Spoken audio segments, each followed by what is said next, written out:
Well, it's about 7:15 on a Friday morning in late fall, cool, crisp morning in late fall, and we're down here in the north end of Plattsburgh for a wonderful occasion. Sue Matten, how are you doing? I'm doing just fine. Thank you very much. Terrific. Why are we here today? We're here to dedicate the new building for the Center for Business and Industry, the Plattsburgh North Country Chamber of Commerce.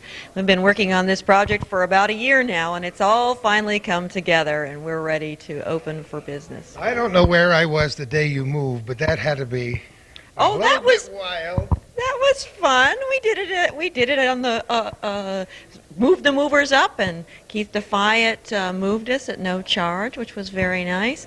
Loaded that truck back up, and we just got everything out of there, and we were ready to roll on Monday morning. For those of our viewers who may not be from the Plattsburgh, Clinton County area, explain what this move means, where you were before, and precisely where we're located now. We used to be in the West Bay Plaza, and that was a wonderful spot for us for many years. But now we've outgrown that facility, so we decided it was time to move. And the community has really come behind this project. It's allowing us to offer some services that we've never been able to offer before, and to expand services that we had initiated during the last couple of years. This room that we're standing in here is for meetings and receptions like this morning. It can be used by the local businesses to hold their meetings and do, if they want to have teleconferencing from their offices in Europe. You can do satellite education, all sorts of things in this room. There's a new visitors center, which is going to allow us much better access for the tourists coming into the area, and we're closer to the 87 and the ferry dock, which will allow people to find us more easily. There are offices on the other side and a small business resource center with a lending library, which now has its own room, and an area for the SCORE counseling, SBD counseling, and AEDC counseling. This is in case you didn't have enough initials in your life there. You're involved in all of it. I know you're involved in a SCORE. Yes, I'm a SCORE counselor, and we recently have just been awarded official chapter status. We were a branch of the Albany chapter for the first 3 years since we started this effort, and now we've grown large enough to have our own chapter status, so we're very fortunate with that. There's such a cacophony of smells here when I walk in this morning. I love it. The new building, the new digs. A new digs. And the food that people are bringing in. What's planned for today so people can get an idea? This morning we have a triple header, we're calling it, because there are 3 things going on this morning. We have our normal business before business, which is every 3rd Friday of the month. And Windows is catering that this morning, and Ellen is getting that set up for when everyone arrives. And we'll be giving away some awards. This is Disability Awareness Month, and we'll be giving away awards to 5 local businesses who have helped people who have disabilities to become active and employed members of the community. And that will be our first effort. Then we'll be doing the ribbon cutting and dedicating the actual building here. And then after that, we'll be having grand opening all day, and people can come and visit us, and see what we're all about here. In the old place, there wasn't enough room for all those people to come in for the grand opening. I mean, No. just to have this much space, you can move your elbows out. We are thrilled. We're thrilled to be able to hold these functions in this building, so we're able to have people in our building more often so that they can become more aware of the Chamber and what the Chamber does. This building is not located very far north of Plattsburgh on Margaret Street on the west side of people. What's the actual address? It's 7061 Route 9 North. Cool. It's a wonderful building. This was a dream. This was a dream come true. And we have Gary's hard work and his imagination to thank for the way that this building looks now. It is a very North Country decor with canoes and birch trees and Adirondacky kinds of decor. And I think that it's a great addition to the tourism end of it. Those people who are not familiar with our area will be able to see what our traditional decor is like here. It's kind of pretty and kind of nice, and I love a good plan when it comes together. Sue, thanks so much, and have a great day. We'll talk to you again. Thanks, Gordy. A little shot out the window, the traffic going by in the early morning. John Vassell and I got up before anybody this morning. John from the Labor Department is here to help us celebrate this opening. That's kind of exciting for you. Oh, it's great. This is a wonderful thing for the community. I remember 21 years ago when I joined the Chamber of Commerce and the Labor Department joined, I think our biggest event was we put up some Christmas lights. And now look where we are. They're still up, right? And they're still up. Now look where we are. We've got a center that I believe is going to be a benefit to this whole community, both the public, the industry, and business. And I just think it's wonderful. How is it important to you personally, John? Personally, for me personally, with industry and business in this area, needing a place to meet and a place to stop and find out about this community and how great this community is and why their business should be in this community, this is a place to come. It's got to please you to see such a facility. Yes, well, as a member of the board of directors here, I tell you, I can't tell you how great the staff here, Gary Douglas and his staff has done a job tremendous. They're going to have a few awards today? Yes. This is National Disability Month, and I'm proud to say I'm the governor's rep today. Whoa, and I'm impressed. I am too. We've got a couple area businesses that hire people with disabilities, and that's a tremendous thing, and that's a challenge for a business when they hire someone, and they hire the person not because of the disability, because of the person. The person can do the job, and we're giving out some awards to some of the area businesses. We have a governor's award for two of them, and a local award for one of the local schools that's going to receive it for hiring those people and making them a part of this community. A lot of people responsible for what is culminating in this activity today. Oh, this is New York Yankees just won the World Series, I knew we'd get into that. And we're having a grand slam today. We're having a triple event. We got Gary Douglas hitting a grand slam right out of the park, and I think that's wonderful. That's great. It's going to be a lot of fun. Thank you so much for your contributions through your job and through the chamber over the years. It's great to be here. Thanks, Gordy. It's great to have you both here. Thank you very much. To take you on the full tour. Not yet. Well, we're on with the head honcho. We had to work our way up to him. It's almost too much pressure to start interviewing the big guy. Gary Douglas, how are you doing? Excellent. When I walked up this morning, everybody was saying, "Whoa, look at the sunshine! What a beautiful day!"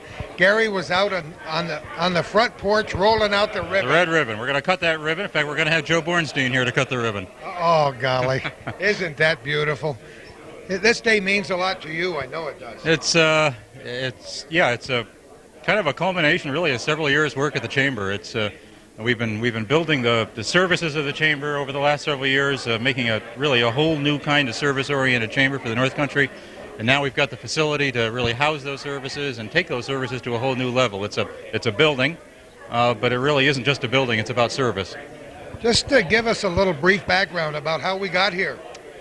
Well, it actually goes back to about 15 years ago, because we're very grateful to the board of the chamber at that time who took the step of getting the chamber's offices over at 101 West Bay Plaza, which we just moved out of. If they hadn't really taken the step to purchase those offices then, which we owned, we wouldn't have been able to do this now. So we owe a thanks to those people for making the chamber a property owner and putting us down that road. But this is a whole new level. We had about 2,000 square feet where we were. We've got 6,000 square feet here, so a little bit more room. And certainly the staff has offices that'll allow all of them to function better. That isn't primarily what it is. It's a North Country business service center. It's the kind of center that chambers in Binghamton and Burlington and Albany and Syracuse and other economic hubs have. A place where under one roof and one visible, accessible place, businesses of all kinds can be served, can find and access all the kinds of services they need, and they can house the kind of technology that is delivering services the way it's delivered today. The room we're in here now is our industrial service center. It's about 1,200 square feet. When it's fully equipped in the next couple of weeks, it'll have a video conferencing capability. It'll have a satellite dish so we can pull in all that satellite programming that's out there for business. PowerPoint presentation capability, everything that'll allow our industrial sector in particular, all of whom individually will have access to this room to do their corporate training and the things that they need to be efficient and successful here. All of our small business programming will be here. So our chamber members that have been used to kind of wondering where is that chamber event today, they'll know. come here, this is where it'll be. North Country Chamber of Commerce, heck, we're going global here. That's right. We absolutely are, because this is exactly this is our Can-Am Connection Center now, and this is now a World Trade Center facility. So we'll be doing export and world trade programs here in partnership with Montreal and Albany. So this is a global facility.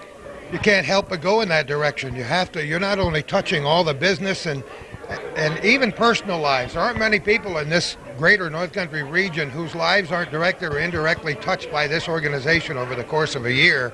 But to have the access to so many things technologically today gives you a big advantage and helps you to grow. How far have we come? Oh, that's true. And in addition to the service, I think there's just some subtler messages about this building. It is accessible, it's visible. We put a lot of thought and care into the presentation, the look of it, both to give it a North Country feel, but also to give it a real quality feel, a look, and a sense of confidence, because this is the front door. This is the front office for the entire North Country and the entire North Country business community. Whether it's the Canadian tourist who's coming to the area and coming here to use our visitor services, or it's that new company in town looking at the area and coming here to meet with the Chamber. We want them to have a good impression that this is a community with a strong business community that has a strong chamber, that's confident about the future, that has modern facilities. That's important. It's a subtle message, but it's very important that the Chamber of Commerce for the North Country and the facility that it has visitors in of all kinds projects the right image that'll make people want to be here. This guy can never figure out what to say, isn't it amazing? You came here at a very interesting time in Plattsburgh's history, and you're living with the rest of us through what is a very pivotal time in our It's a transition time. It's a transition time.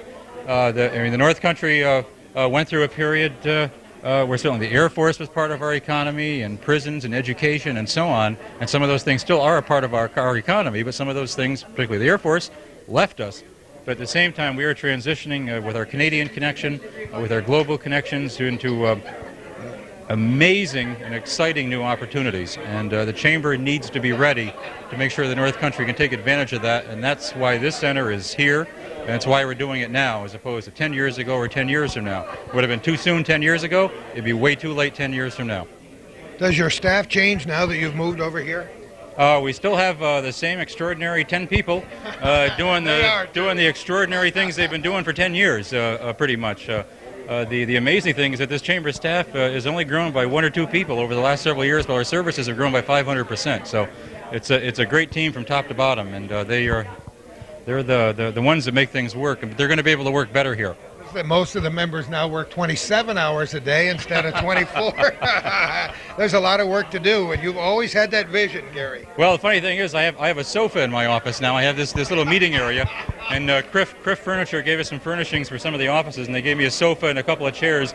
But when they delivered it, it turned out that the sofa is a sofa bed. And I take that to be a subtle message that they're not spending quite enough time here. If we stay overnight, we can do even more. But when he said we have outreach to other areas, you aren't kidding. We have our tentacles way up into northern Canada. You people take trips to see what the needs are and see how we can bring it all together. We were at the Dorval Hilton in Montreal all day yesterday, in fact. We had 32 Canadian companies, most of the manufacturers, in to spend the whole day with us, learning about the extraordinary opportunities for doing business in the U.S. And we're not very subtle about the message that once you decide to do business in the U.S., guess what? There isn't a better place that you're going to want to do it than right here. And we're out there doing that kind of thing all the time. And this center is going to allow us to do even more of that. Because we're so close, we expect to be hosting more delegations and programs of that kind here. We had 15 companies down here in partnership with the Montreal World Trade Center just last week coming down here to look at the area, all manufacturing companies from the Montreal area. We didn't have this facility ready then, but in the future we'll be able to host those kinds of groups right here. I'm the eternal optimist, and I know you are too, and I've always felt, well, for the last few years around here, that we are right on the threshold of a bright new tomorrow. Absolutely. And I think it's approaching faster than some of us are even aware of. Absolutely. History is underway, and without getting on my soapbox as my usual I love long it. speech, Get on the soapbox. the history of North America back in the 19th century was all east-west. Both in Canada and the U.S. It was build the railroads and then build the highways and connect the east and west coasts. And that's the way the continent developed. And now what's really happening, and as is common with history, you don't really realize how historic it is till 20 years later, and you look back and you say, wow, that was an historic period. But we are in the midst of an historic period now because this whole North American economy is redefining itself, and the axis is shifting from east-west to north-south. That's where the connections are building. And we happen to be right on one of the 3 primary trade corridors for that whole historic shifting that's going on. And we're not only on that trade corridor, we're at the gateway of it, and that puts us in an extraordinarily historic position. Yeah, there is some money that's been floating over our heads in the past, and we want it to come right down our streets. Oh, and a billion here, a billion there. You know, before you know it, we're talking about real money here. We have so many new things happening, the advent of some beautiful new businesses moving into the area. The whole tourist idea has changed focus a little bit over the last few years, and that'll become a big thing. We've recently celebrated a Battle of Plattsburgh weekend in September. That's a celebration that's going to grow every year. Yes, it is, and one of the things that this center, of course, is going to allow us to do, we've never really had a visitor center in Plattsburgh. I mean, we pretended we did at the old office, but it was too small, it was hard to find, it wasn't signed. Easy to reach the brochures. Yeah, that's true. It wasn't signed off the highways because we didn't dare put signage on the highways. We wouldn't have been able to accommodate the amount of traffic that we might bring in. But this facility will be signed off the Northway. It'll be signed off the ferry route, so east-west, north-south traffic. And it includes a substantial interior visitor center that'll be staffed for visitors that come in here for information. Of course, the goal there, get them off the highway, get them in here. There's 3 million people coming just out of Canada down this highway every year, even in spite of the exchange rate. Most of them are going by us. If we pull them off for information, they'll learn about that restaurant or hotel or Au Sable Chasm or whatever, and they'll stop here and spend some money and not just go through. But then the portico that's being built out front here will next spring become our exterior visitor center. Too bad I called it a porch. A front porch. It is our front porch. The Chamber's front porch. We're a front porch kind of community. And we're going to welcome them in, and if they come off that Northway at 7 o'clock on Sunday night, the office isn't open. They won't be able to get into the interior visitor center, but we'll have materials, maps, telephone, everything they need out there, is that we'll be able to literally service visitors 24 hours a day, 7 days a week. This program will not be airing live, of course, on Hometown Cable and other cable systems. It'll be airing after the fact. But I think it behooves even John Q. Citizen in the North Country to find out what his chamber. I met him yesterday. Yeah, find out what this chamber is all about. Even after this open house is over, drop in and find out, because you might be able to give the word to somebody else who asks you, what have we got in Plattsburgh? We are. We've always been pleased and proud, but with this facility, we're even more pleased and proud than ever to have anybody out there who's interested in learning about the chamber or just wants to come in and see this facility and share the pride, because I think it's something that everybody in North Country can be proud that we have this kind of business center now. Come on by. I mean, we're open here Monday through Friday, 8:30 to 5, and we'd be happy to have people come in and visit us. As you may have noticed, just in the course of this brief interview, the sound level behind us is raised about 400 decibels. 10 after 8 in the morning. You've got a lot to do and a lot of people to say hello to, Gary. I want to thank you so much for helping to bring us to this point. This is truly exciting. Thank you for being here, Gordy. Have a great day. Thank you. I will. Well, since we've lost the real chairman of the board, we got to get to the next best. Don Dooley, how are you? I'm just fine, Gordy. Thank you very much. How are you today? Mustache all trimmed and curled and waxed and ready to go. What a day this is. It's a beautiful day, yes. And I'm surprised it's still curling because I left here at 11 o'clock last night. So 2.5 hours sleep whether you needed it or not, right? That's right. That's right. Tell me about your contribution to this day, Don, and what it means to you. Well, the only thing I contributed was a little bit of encouragement to move forward and make this big decision. What this means to me is an investment in the economic future and success of the North Country. There's an interesting analogy, I think, to this building in Plattsburgh. This building was essentially abandoned. It was not being used up to its capacity. It hadn't been maintained. And kind of like the economy in Plattsburgh, as a cause of the Air Force Base, it was a little bit abandoned as well. But the Board of Directors has taken the initiative to rescue this building, revitalize it, turn it into a tool for the future, which I think is going to symbolize our economic future of the next 10 years in our community here. Somebody's got to have that vision, don't they? Somebody's got to start the ball rolling. And that's the role of the Chamber of Commerce, I believe, is to be the cheerleaders, to be the spokesperson for the economic community. And that's really what our goal is to see jobs and creation of opportunities here in the North Country, and that's what we're going to use this tool for, Gordy. The Plattsburgh North Country Chamber of Commerce is so much a vital part of the growth of the North Country. We just talked with Gary Douglas about what his vision is, but it's nice to be here at this time to see this facility open up, and what an opportunity for us here in the North Country to see great new things happen. Well, it's just a symbol of things to come. Look forward to many more good things from the Chamber of Commerce. Donald, thanks so much for all you've done. Thank you for being here. We appreciate it. I don't know if I can stand this. There's so much pressure. All these famous people around this room. Chris de Grand Prix, the superintendent, Northeastern Clinton Central School. How are you today? I'm doing great, Gordy. What nice a beautiful day, and to drive down from the northern tier today, huh? Indeed. And I came along with Robert Musso, our senior high school principal, and Joanna Orr, principal at the Champlain Elementary School. Hi, how are you? Yeah. You got a cup of coffee. You didn't get breakfast yet, Bob. Oh, yes, I did. He did it already. As you can see, that's a priority. Yeah, I haven't missed too many of those either. And what do you think about this building? Isn't this beautiful? It's beautiful. Quite a change from what it was before. Quite a change. We've talked to some of the people who've been instrumental in putting this place together, and it looks like it's going to be a good thing for the North Country. A great thing for the North Country, Gordy. You've been around in your field, Chris, for a long time. Yeah, over 20 years at Northeastern Clinton. Come on. Yes, sir. Seems like only yesterday. It does. Well, these people came down here because they're going to accept an award. They don't know precisely what it's all about. We know a little bit about it because you've always been very good about hiring handicapped folks with disability in your school system. Yes. Well, we feel it's an important role that we play in the community. It's a leadership role. It's important for our students to see the disabled in the workplace and all that they can do, the productivity that comes with training and the contribution that the disabled can make in the workplace and in the community.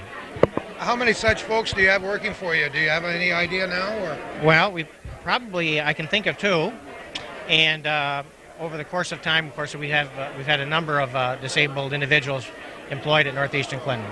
Things have changed a little bit in your school system since you came on board 2 decades ago. Well, that's for sure. We've been through 2 major renovation programs, and of course, when we're talking about the disabled, our special education program has grown considerably in the last decade. And these 2 folks here have played a major role in that. Well, let's talk about it. What have you been doing? Well, I've been at Northeastern for 10 years now, and I'm the elementary principal at Champlain Elementary School and the CSE CPSE chairperson. That's great. Every once in a while I get to go in the schools and talk At my to school kids. last year, you taught my 5th graders writing skills. They loved it. We hope you come back. They love it half as much as I do. I'm inviting you back, so you get ready for that invitation. I think they pinned me down. It was wonderful. They really had good things. The teacher loved it. Mrs. Freeman was so happy that you came. Just a great experience for me. Life is a lot of give and take, and I took way more out of that than I left in that classroom. I was on cloud 9 for about 3 days.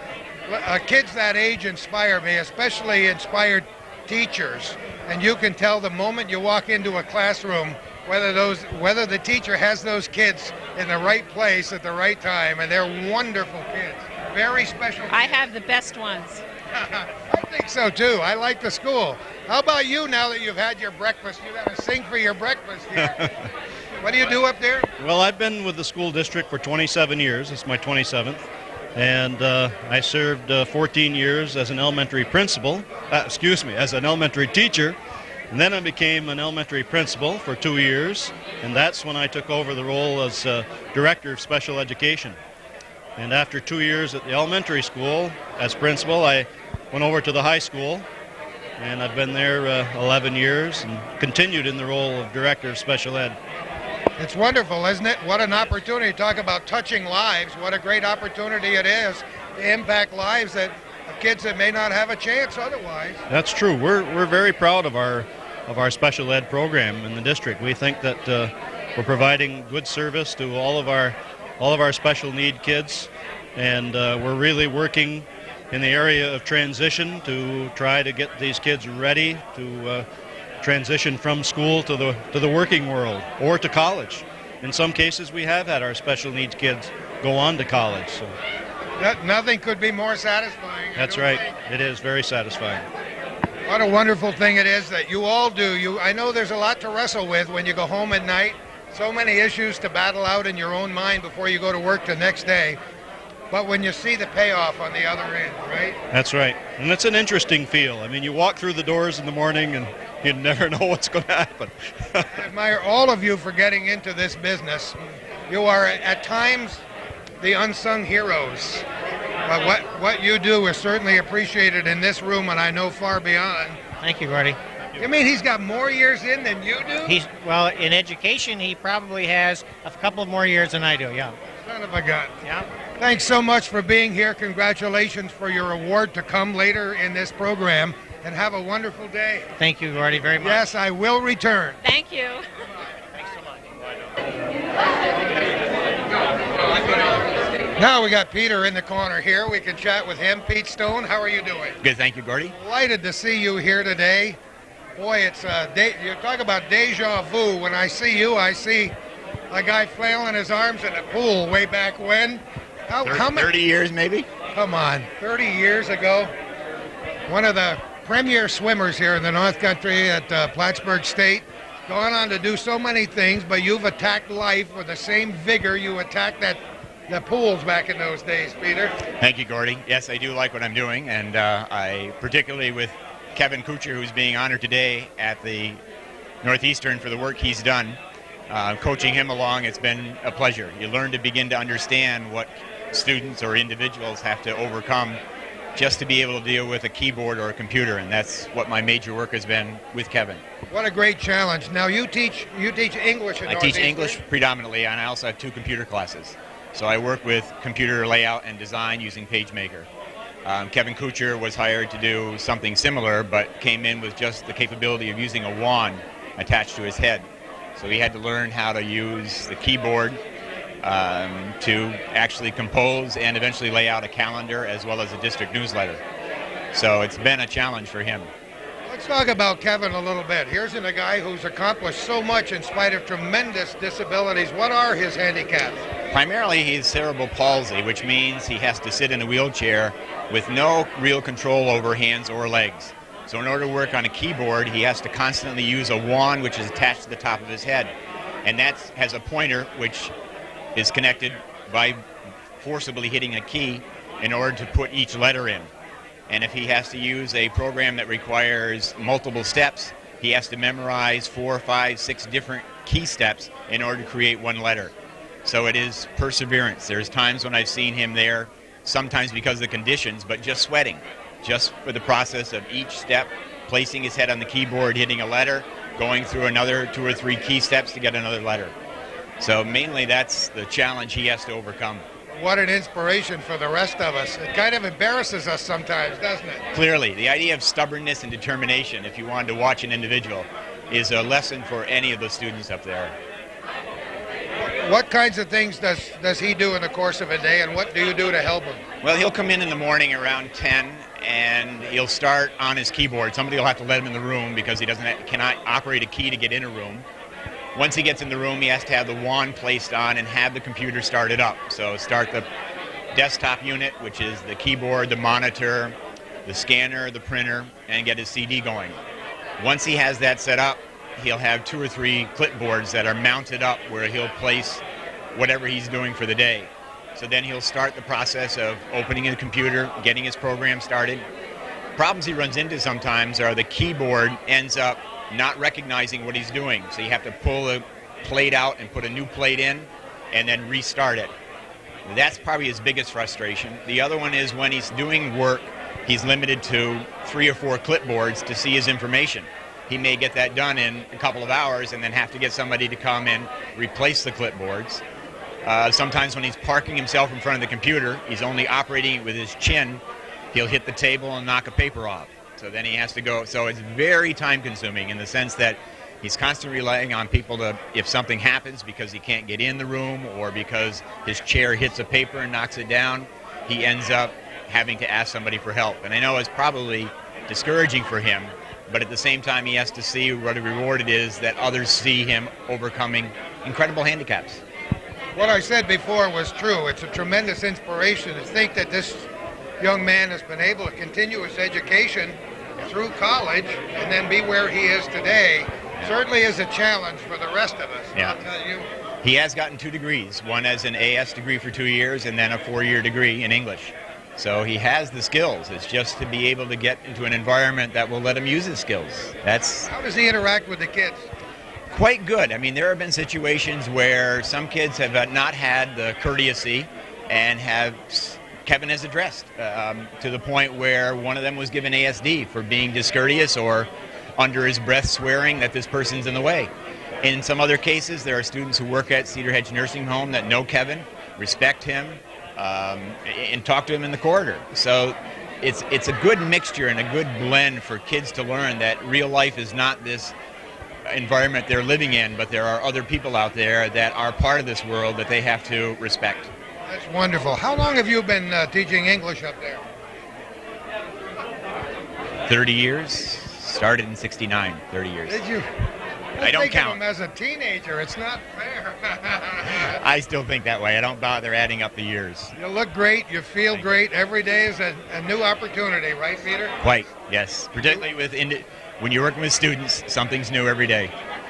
Just think of how many lives you've touched over those years. Yeah. I don't add, I just keep adding. It makes you feel good to be where you are, though, doesn't it? Yes, very much so, particularly working with kids. Peter, thanks so much. Thank you, Gordy. Have a great day. You too. Thanks to everyone working really, really hard to get it to this point for this morning's reception.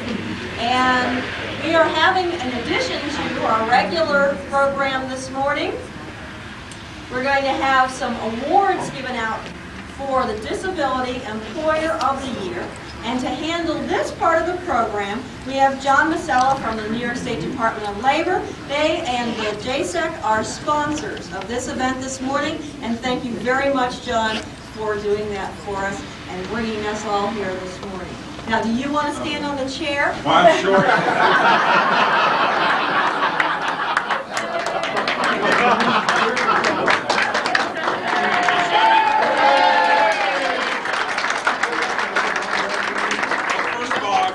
Thank the Chamber and Sue for putting this together. You know, the Labor Department and the JSIP, who Sue is the local chair of the JSIP,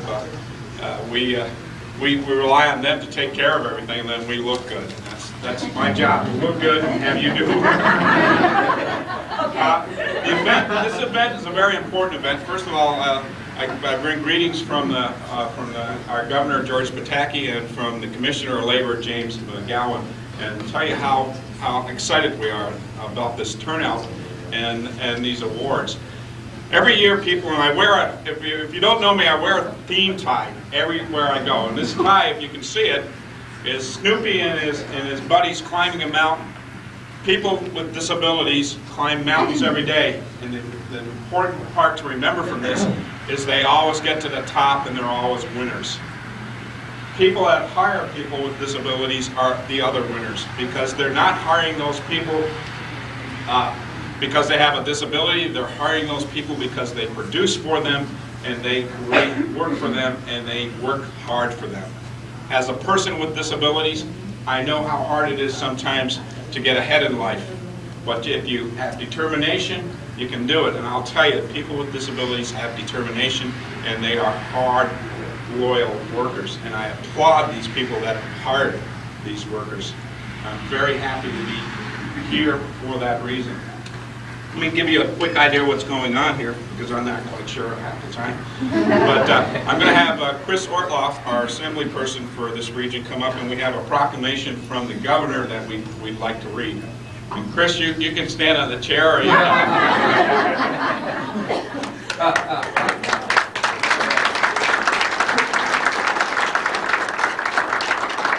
I'm not standing on it.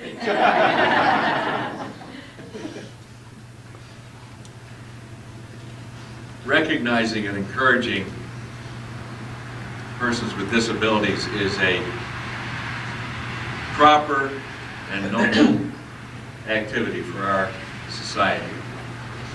We have only so many people in any community, and it's a crime, I'll go so far as to say that, to waste the human potential of any one of us. and this is a general statement. This is one of the reasons why, on another end of the spectrum, we are so concerned with drug abuse, because that wastes the human potential of people who choose to waste their lives. And that's a problem. But on the other end of the spectrum, our topic here today, we have an interest, each and every one of us, as a society, as a people, as a community, in doing what we can and what we must to enable each and every one of us to maximize his or her potential. And when it comes to physical disabilities of any kind, it is society's bipartisan commitment to remove, minimize, and otherwise diminish barriers to anyone's reaching their human potential.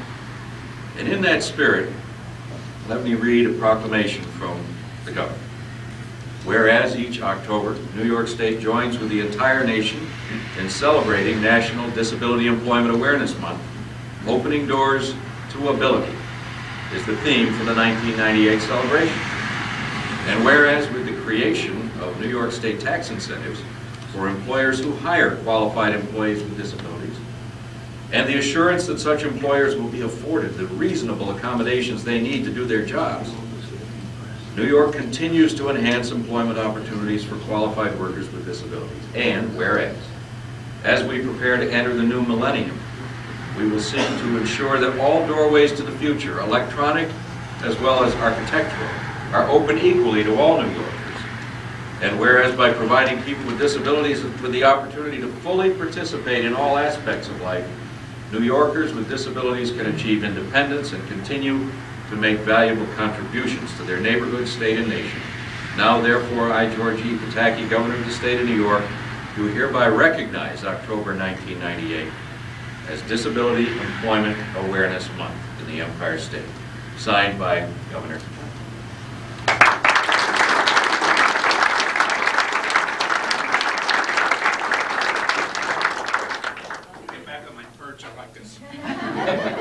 Okay, just do my Price Waterhouse thing now. The way these awards are done is that we have four state agencies that are here, and awards are sent in, nominations are sent in by individuals, by companies, by local community organizations about these companies and why they deserve these awards.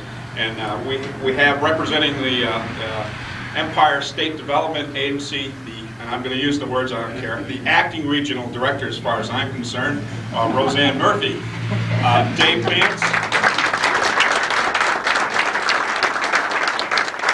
Dave Vance is the regional director for New York State Labor Department, my boss, and it's wonderful to have him here. Doug Bailey is with VESID, which is part of the educational department, state education department, and Doug is going to be leading us on and letting us know about these award winners.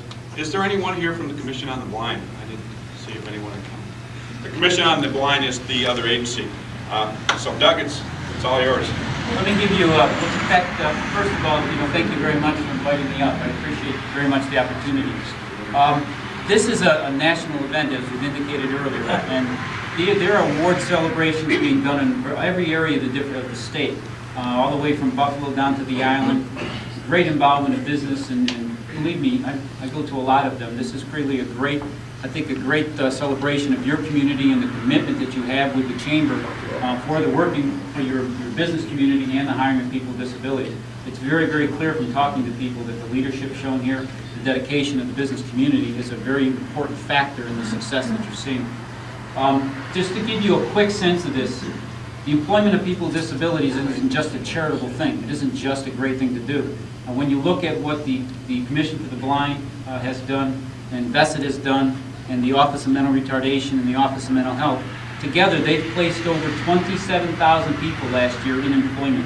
27,000 people, many of them with severe disabilities. Now that resulted in a significant savings in public benefits. Over $33 million was saved from that effort alone. And those people generated almost $7 million in annualized income that they then put back into the community. A big change not only for the person, but for the community themselves. And it's a great tribute to you that you're pushing forward with those types of efforts. It's a real business perspective. The award winners, there are 3 award winners that we will be celebrating today. Let me move on this side.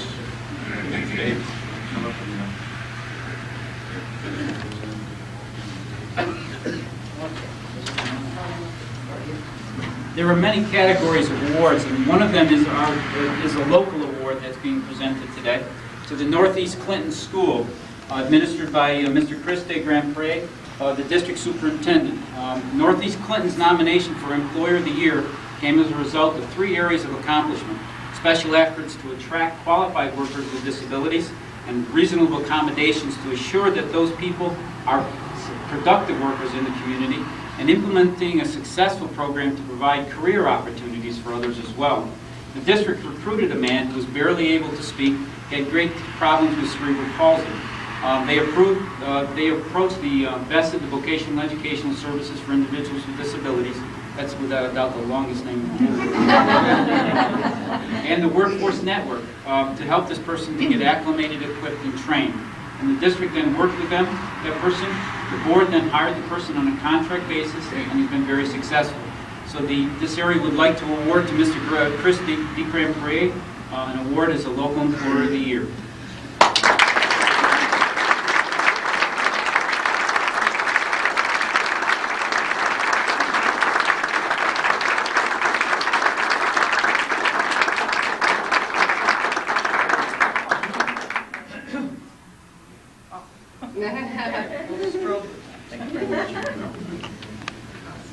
Those of you that are moving on in years, that was handwritten, that was tough. This is a big type now, so I'm getting a little bit older. There are many categories. There are categories of 500 or more employees, 499 down to 199 and down to 50 and so on down through. And the different categories, the award winners here come from the category of 24 or less employees. It's a special recognition award. This is a very important award across the state. It's being presented to the Student Support Services at SUNY Plattsburgh. Student Support Services is the department of SUNY Plattsburgh. Michelle Little is the Director of Operations. And a major part of the Student Support Services mission is to ensure that educational program access to students with disabilities. This department's reputation for successfully accommodating students with disabilities has become well known across this area and across the state. While enrollment of students at SUNY Plattsburgh has remained virtually the same, the number of enrollments of students with disabilities has increased tenfold over the last 9 years, which speaks very highly to their efforts. Today we wish to pay special recognition to Michelle and her department for taking a strong community leadership role in demonstrating fair hiring practices and reasonable accommodations for workers with disabilities. We would like to invite up Michelle Little to receive her award now.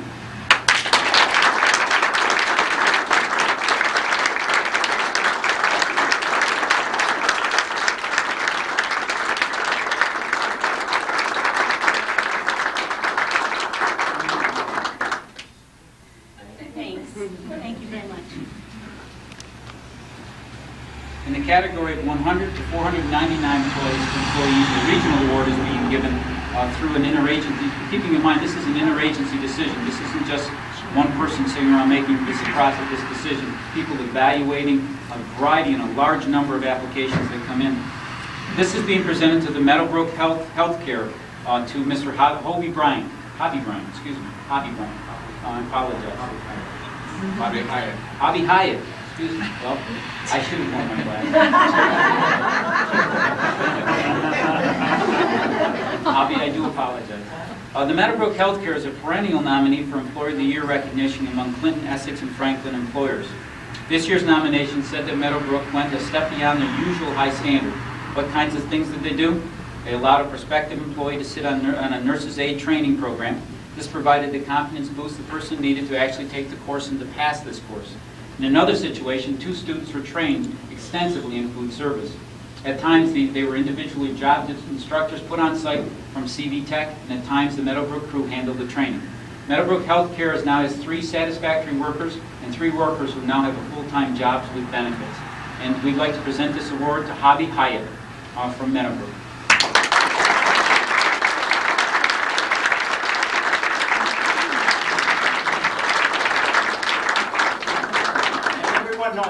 hobby, but it's a real pleasure for me to accept this because they're the kind of company that we really like to work with. They come out, they take a chance, they see that it works, and then they really get involved and go beyond anything that we expect, and it's a real pleasure for me to accept this.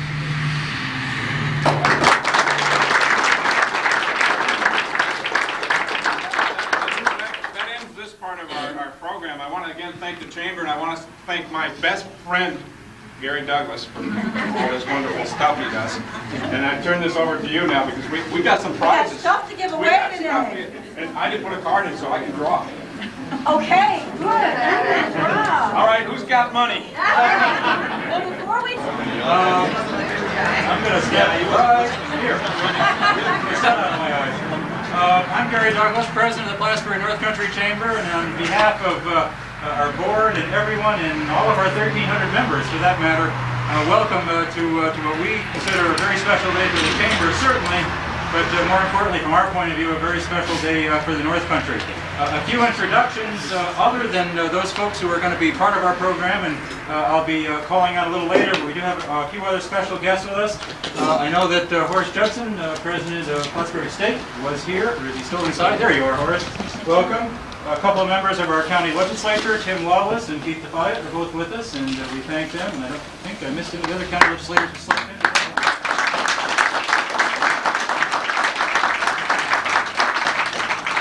And one of our key service provider partners, Daniel O'Connell from the U.S. Small Business Administration, who came up from Albany, and we thank you for being with us.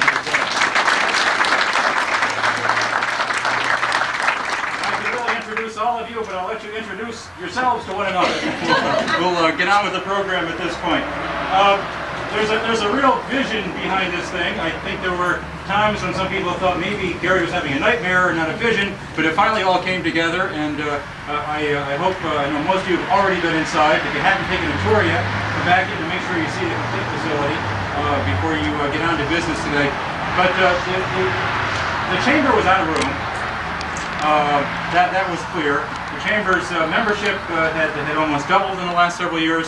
Our program activities had increased by 500% in terms of our output and divisions and programs and services. We were in the same facility that we had before all of that happened.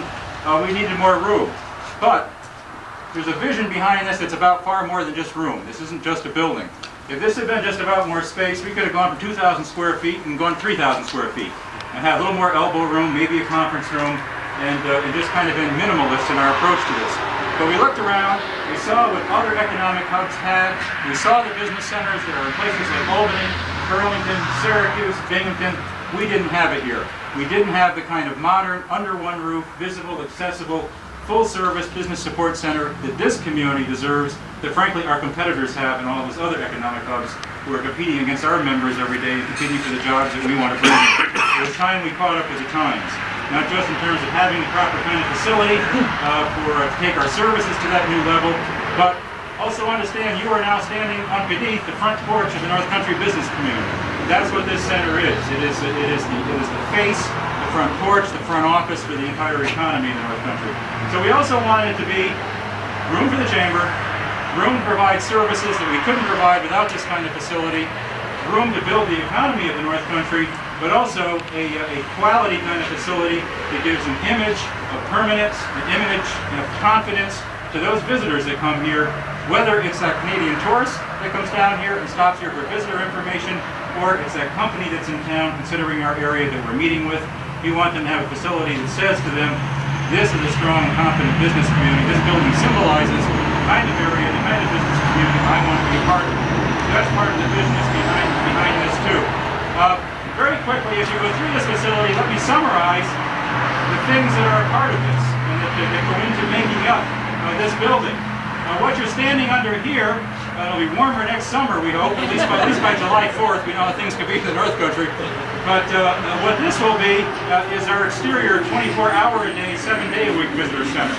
When this is complete, there'll be brochure racks underneath here, payphone, vending machines, maps, so that when somebody comes off the Northway, this facility will be signed off the Northway and off the ferry route, telling people there's a visitor center to come to.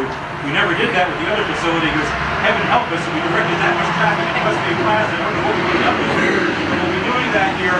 they come 7 o'clock on Sunday night, we're not open inside, they'll still be able to be serviced here. So that's the concept of the portico, besides making a visual statement about the building. The lobby, when you step inside, obviously is our interior visitor center. It's literally 8 times more space than we had before, and room to grow within for years to come. We'll really be able to service the tourism sector in a way that we've never been able to before. The 2 rooms that you'll see, the first two rooms as you kind of wander over that way through the building, will be dedicated as our small business resource center. Never really had one. Said we had one, we were fibbing. We didn't really have one. There wasn't a place in the building that really was dedicated to that purpose. We didn't have the room. Now there's a 2-room suite. There will be no chamber staff using that space, or interns, or anybody else, or having other kinds of meetings in there. It's just for the business community. There's a walk-in center that when it's fully equipped in the next couple of weeks, it's going to have computer stations that anybody can walk in, access SBA's programs, business planning programs, everything on the web. Our lending library, all of SBA's resources and materials available there during business hours. There'll be an internal counseling office for our SCORE chapter, which just keeps growing, keeps being utilized more and more for counseling. I'm proud to say that a couple more of our partner providers, the Small Business Development Center, will be having one of their counselors over here 1 day a week to begin with to do counseling here. Adirondack Economic Development Corporation, Saranac Lake, is now going to use this as a branch office and have their counselors here. So it's coming together. One stop, one roof, one place. Business person needs service. They don't have to worry about which office to go to. If they come here, either we'll directly service them or we'll connect them with our partner providers to service them. You'll see all of the offices through the building, each of which is going to let the incredible team that you have here at the Chamber, that I have here at the Chamber, that works for me every day, do the incredible work that they do even better in the future, because they're going to have the proper kinds of space and technology to do that with. There's going to be another building that's already in the process of being built on this site. On the other side of the parking lot, you'll see a foundation going in. There's a 20 by 28 storage building being built over there. No cost to the Chamber. Ward Lumber is donating the building. CB Tech is donating the labor to put it up. And by December, that'll be our storage facility. All of our tourism materials, everything that we need to store will be stored on site. It's now spread all over town in places where we're borrowing space. It's going to make things more efficient, and it just is suitable for how we've grown in those areas. The meeting facility that you were in, about 1,200 square feet, is our industrial service center. Although it'll be used for all of our chamber programs, our small business seminars, and all of our meetings, you won't now have to wonder, gee, I know there's a chamber program, where is it this morning? You'll know that 99% of the time it'll be here, come here, that's where those things will be. But more importantly, and I want to thank our industrial sector, they stepped up.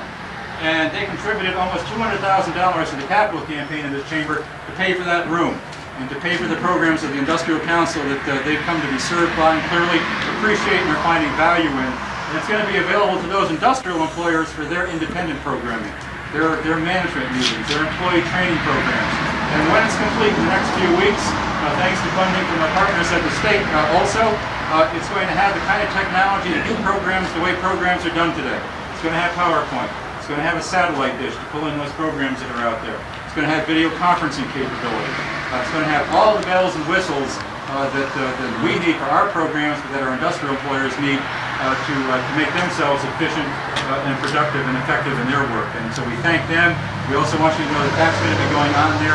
We think that's going to be an important part of sustaining and supporting economic development in this region. Have a place that services our industrial sector, those that are here and those that we want to bring here. We have, now comes the advertising part, we have a beautiful, absolutely beautiful, make sure to take a look at it, first class 800 square foot office suite in the back corner that is available for rental. Send those prospects our way. I'm sure you all will know some folks that are looking for that kind of first class office space in the Chamber's new building. And what's that space going to do for us? It's going to help us support the facility. It's going to give us some cash flow in the near term. It's part of the vision to help make sure Randy gets his mortgage payments every month at Adirondack Bank. But also, again, part of the vision, we did not want the Chamber to find itself 5 years from now up against the wall again, because guess what? We took on 2 new programs that we're not even thinking of now, but we end up taking on and then be out of space. It gives us a space to grow into. So this building can serve this Chamber for decades to come and give us that flexibility. So that's the vision. So please make sure and see all of that and come back often and take full advantage of it. It is about service. It's not just about a building, although we're very proud of the way the building turned out. A few quick thank yous, without naming all of the names, but thank you to our board of directors, who it's their vision They bought into it. They sustained this and got this done and made it possible. The next group I want to thank, I told my board when they said yes to this project, I said, don't worry about the money. If we build it, they will pay for it. They are so far.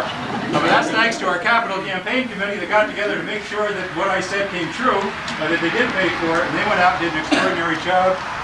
And I will name them quickly. Bill Morgan, Mark Berry, Herb Carpenter, John Iannelli, Kevin Colleen, and Don Dooley went out there and raised. We had an initial goal of this campaign of 150,000. 150,000. We are now at the 200,000 mark, and we're going beyond that.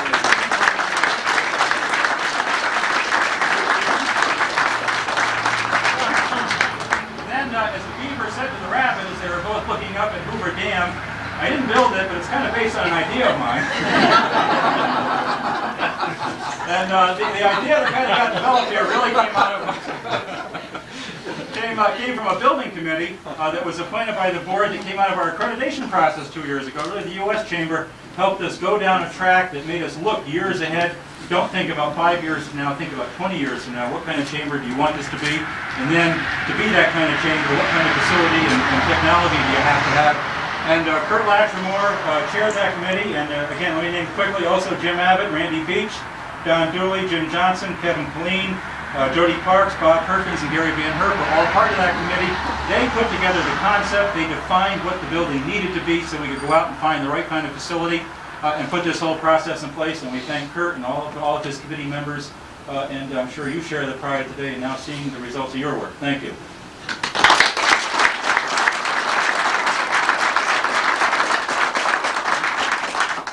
Members of our construction team. Adirondack Bank for putting up the money so we could build it, and we thank them for that. The thing that they're unhappy about is thanks to the work of our capital campaign committee, we're going to pay that mortgage off real fast. We're not going to get a lot of interest out of this one.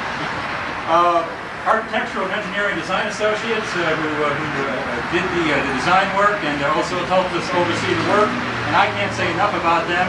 I have had through the years the opportunity to work in a number of different capacities with architectural engineering firms, and it has never been a greater pleasure to work with any of them than it has been working on this project with Andy and his people. Thanks for that.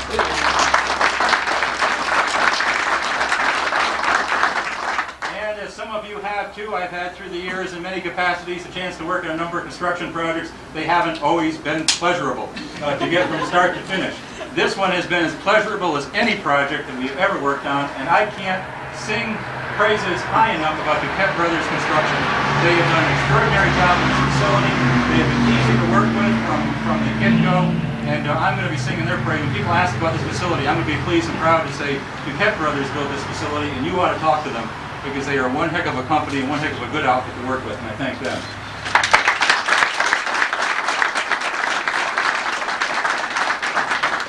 And then finally, I got to thank my staff, who I know are at break point at this point. We're putting them through this year, particularly the last couple of weeks, to be moved into this facility and at the same time not drop or postpone a single one of those balls in the air to make sure that all of our other services kept going, that we didn't postpone or not do anything right up to the quality that people have come to expect and should expect from this chamber. They worship me like a god.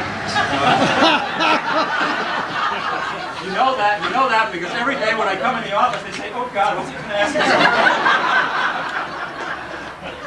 But they are one extraordinary team, and I said to my board, and I'll say it to all of you today, watch out, because I'll tell you, I have a team in this chamber that I am confident, and I think it's the ultimate compliment that a boss can pay to folks that work with him. I feel confident I can take this team of people in any one of your businesses or organizations. Give us a couple of weeks, we'll learn about it, and we'll run it. They're that good a team, they're that flexible, they're that extraordinary and organized, and I thank them for making this project happen, because it couldn't happen without them doing it, without providing the services that are going to be done here. Thank you to all of them.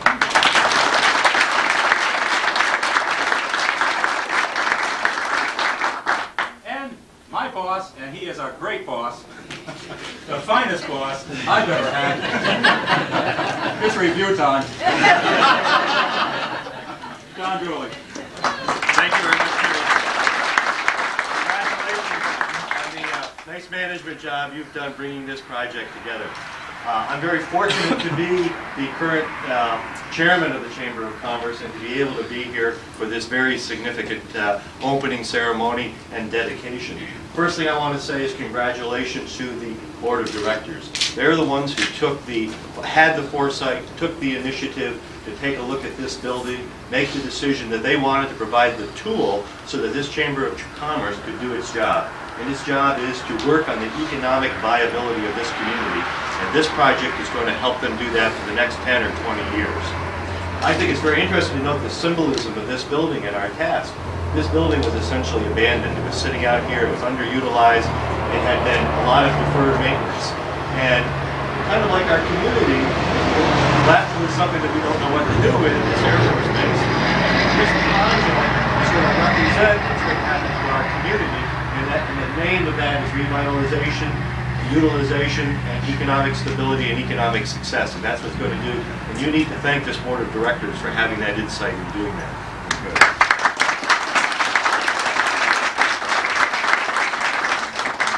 This is a dedication, and we need to think about how we're going to dedicate this building. And just as that Board of Directors has recognized that this is a tool, and a valuable tool, a tool is no good. It's like a tractor out in a field. It needs somebody to run the tractor, correct? Otherwise, the tool just sits there. So the tool isn't any good unless it has people to run it. And I want to dedicate this building to the staff of the Chamber of Commerce, past, present, and future, for the utilization of this tool that they're going to use in making the role of economic success in our community. And I want to have you join me in that dedication and thank the staff very, very much.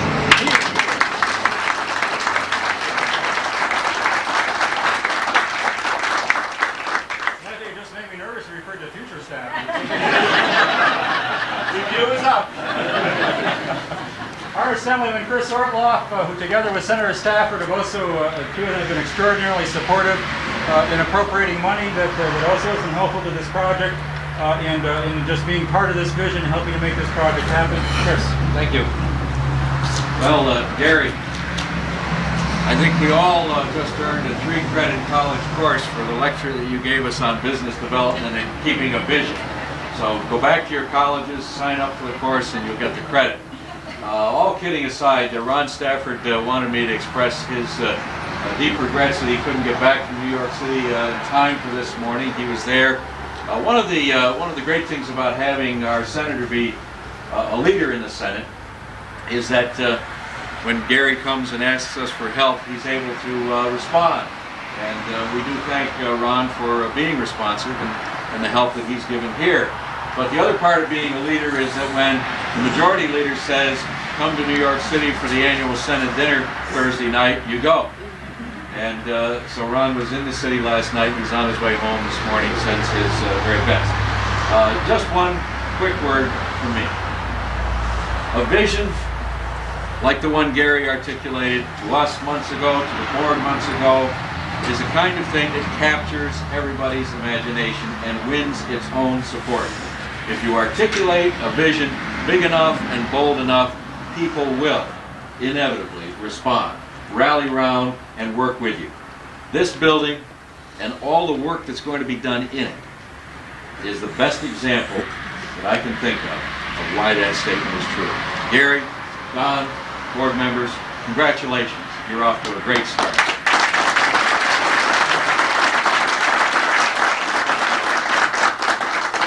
Let me call on another gentleman who's been a partner for this chamber for a number of years. I won't say how many, but a past president of the chamber, but also, of course, chairman of our county legislature, and again, an extraordinary supporter to us, the entire county.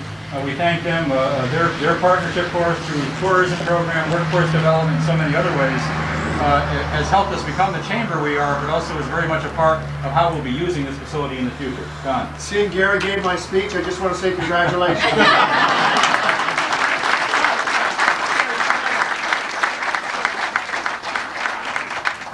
And supervisor of the town of Plattsburgh, Andy Abdallah, and the new host of the chamber's new facility in his town. Thank you, Gary. And following Mr. Guerin's trend of keeping things short, one thing I did want to say as I was thinking about this, one of the other great things about this building beyond Gary's vision and the chamber's vision is the fact that it's on the north end of the the city of Plattsburgh. And this area, as Don said, has needed redevelopment for a while, and I believe this facility will contribute to bringing people into the North End and helping continue the growth and redevelopment in Plattsburgh. Congratulations. Thank you.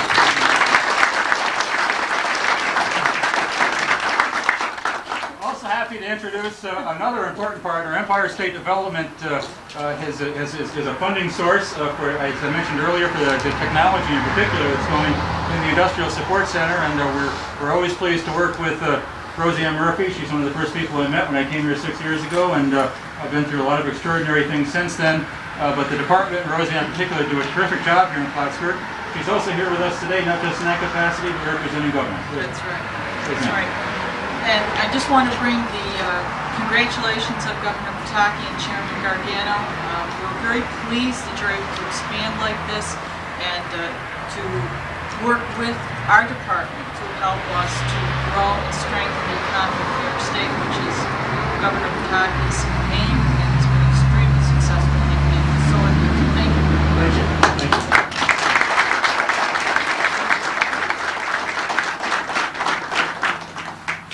Sending Jody for some scissors. we have a very special guest here who we're going to allow to do the honors of actually cutting this ribbon and then inviting you back into the warmth and hospitality back inside.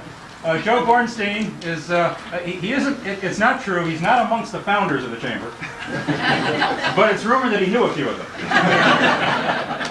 But Joe is a past president of the Chamber and a longtime partner and worker with this Chamber in many capacities. And truly, I think helps us symbolize today the continuum of service of this Chamber through the years and into the future. And he just truly is the elder statesman of the Plattsburgh North Country Chamber of Commerce. And we're very pleased to invite Joe to do the honors of cutting this ribbon. Thank you very much. Are they good enough? Before I do this, I want to get a word in for our side.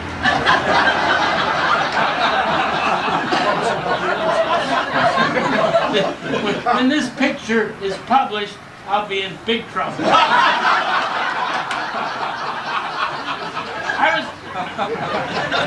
And if you notice, I got these two young gentlemen here on my right and left because I have a bad leg due to diabetes, and it's hard for me. But putting it in everyday phrasing out, I would say this. I can still score an occasional touchdown, but I can't kick the extra point.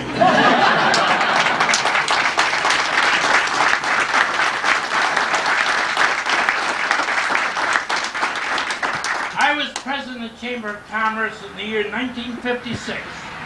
That was the year the air base officially opened, and we had plenty of trouble. But I would like to commend, seriously, all of the presidents who preceded me and came after me for finally making this, and under the leadership of Gary Douglas, I would say 1, 2, 3, one of the greatest chambers of commerce in the entire United States. I mean that seriously.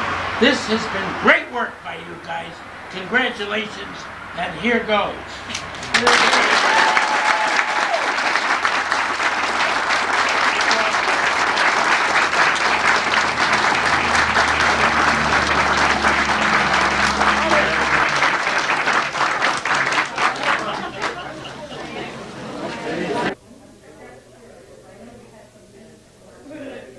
We're here at the dedication and opening of the new North Country Center for Business and Industry with one of our board members and executive committee members, but also one of our key partner service providers at the Chamber from the State Labor Department, John Masella. Welcome, John. Oh, welcome. It's a great day for the Chamber and for the North Country. I'm so excited to be here today. Why is this facility, if I don't know the answer, why is this facility important, particularly to employers? Well, the important part is the new industrial center that we've got here for employers.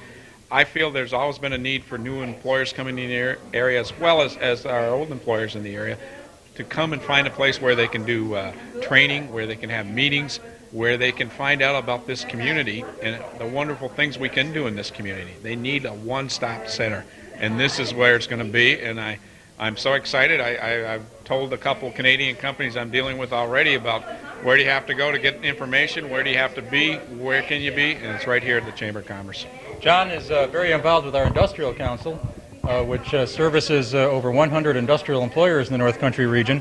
And as John noted, we have a 1,200 square foot room in here that is our Industrial Service Center that in addition to doing our Industrial Council programs here, they're going to be able to access for their own corporate meetings and training sessions. And they were all very enthused about that. Oh, yeah. You're looking at a high-tech community now. We've got a video in there, 54-inch screen video for training. We will have satellite downloading so that we can do teleconferences. Any business in the area is looking for that. They usually don't have that facility within their business area, and they need a place to go for it, and this is where it's going to be. And I'm so excited about that. It's like Christmas, and it's come in October this year, and it's come to the whole community. I feel the same way. This is also now our Can-Am Connection Center, and gives us a home for our growing Can-Am Connection Council and all of the programs and work that we do promoting commerce across the border and working with Canadian companies, and that's increasingly important too, isn't it? Oh, it's very important. Right now, Plattsburgh is one of the most booming areas in the whole country. With our Canadian friends looking to expand into the United States, they're looking at this area, Plattsburgh Clint Community area, and it's one of the areas that I think is just going to keep growing. And this facility is what was needed to let those businesses know, hey, we've got a good workforce, we've got a great community, a great place to live, and this is where you need to expand your business. And I think this is going to really push that even farther ahead. In fact, more and more we're bringing missions and groups of Canadian businesses down here to the North Country to learn about doing business down here and the support services that we have to make it easy and so on. We had a group of about a dozen Montreal area apparel manufacturers just a couple of weeks ago, and in the future now we'll be able to host them right here in this facility with the technology and with the staff, and be able to do an even better job. And part of this isn't just to have a place to do things, but it's to do things better than we were able to do it before. And I know that's going to happen. We'll be able to show our video that the Chamber produced that will show the reasons why this is such a wonderful community to not only to live in, to grow up in, but to start your business, to expand your business, and to keep your business. And we're doing it right here, and I'm proud to be a member of this board, and I know this board of directors and this executive president, CEO of the Chamber will go down in history as a start to this community that is just unbelievable. Thank you, John. You're welcome. Thank you. An important part, as we've mentioned, of this facility is making it a place where we work with all of our partner service providers to do things. So it's not just the Chamber show. This building couldn't have been built as just the Chamber show, and it's not going to function and service purposes being just the Chamber show. And we have a couple of our partner service providers here with us to join in today's opening. Dan O'Connell from the U.S. Small Business Administration. Dan, welcome. Thank you, Gary. Congratulations on a beautiful facility. And Roseanne Murphy from Empire State Development Corporation. Hi, Gary. This is just excellent. Beautiful, beautiful facility.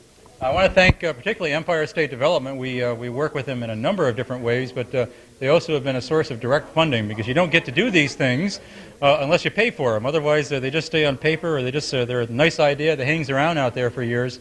But actually, a couple of things happened. This facility, total cost with all the equipment, when it's all done at the end of the day, is about a $450,000 project. That's no small potatoes. But it's come together, and it's coming together in a way that we haven't had to go out, for example, and assess all of our members and all of those small businesses out there in any way to pay for it. And that's because, in part, we had a capital campaign committee that went out and has already raised $200,000 and is still working out there from the industrial sector, which has been very generous to help pay for it. We sold our former offices. That's helped pay for it. But we also have had two separate grants, $25,000 each from Empire State Development to help pay for it, and we thank you for that. Our pleasure. The center and the dedication and expansion of your services into the Center for Business and Industry is it's very important. It's important to have this type of an operation in a facility for the community. So we're very pleased to be able to be here and to be partnering with you. Well, thank you. And your department, of course, has a perspective statewide, and you know that across the state, most economic hub communities already have centers like this. So it's about time we caught up, isn't it? Absolutely, absolutely. The SBA is a particularly important partner. We are an SBA resource center, And part of the facilities that we now have here, we have a 2-office suite that is totally dedicated as our Small Business Resource Center here in the chamber. We won't be having other staff working in there or interns, or won't be serving any other dual purpose. It'll be there for any business person out there or any entrepreneur thinking they may be interested in opening a business to walk in here during office hours, to access all of SBA's resources and some other things that they gave us. I'll let you describe some of the things that will be accessible there, including the computer equipment you gave us. Okay. Well, first of all, thank you for opening this kind of center. It's much needed here. Thank you for housing our SCORE chapter here. SCORE is a Service Corps of Retired Executives, provide free advice and counseling for people that want to go into business and stay in business. You can access them right here in the center. The computers that we were able to donate to your Business and Industry Center are loaded with software, business plan templates, Microsoft Word, PowerPoint, the whole Office suite. Anything that a small business might need to get off the ground, get started, do a business plan, and access funding. You also have some pamphlets on accessing SBA funding programs. All of that will be available right here in one stop, one location. Small Business Development Center is going to counsel people here. The Adirondack Economic Development Corporation is going to have a presence here. It's really going to be the place to come for anybody that wants to go into a business or expand their business in the North Country, and I think it's wonderful. Well, thank you both for joining us today and for being our partners in the past and future. And if you want to access that small business room, again, it's here. We're open Monday through Friday, 8:30 to 5. It would be best if you called ahead for an appointment, just to make sure that it isn't being used by somebody else that might be working in there that day. 563-1000. We'd be happy to set you up with an appointment, whether it's just to come in and see the resources that are there, or get on the computer, which will have internet access. Or if you want to find out about meeting with one of our counseling services, SCORE, AEDC, SBDC, we'll be happy to make an appointment for you. So just one more aspect of this building. Thank you. Thanks, Gary. Thank you. Two of our other special guests who each in their own way have been part of making this center a reality today. Andy Abdallah, supervisor of the town of Plattsburgh, also our architect for this project. Welcome, Andy. Thank you very much. And Curtis Latrimore of Latrimore's Insurance in Plattsburgh, a past president of the chamber, but also was chairman of the building committee. This whole thing started from the accreditation process of the U.S. Chamber we went through a couple of years ago, and Kurt chaired that when he was chairman of the chamber. And the U.S. Chamber challenged us to be visionary. They said, don't just look at kind of tweaking what you need to do now or next year.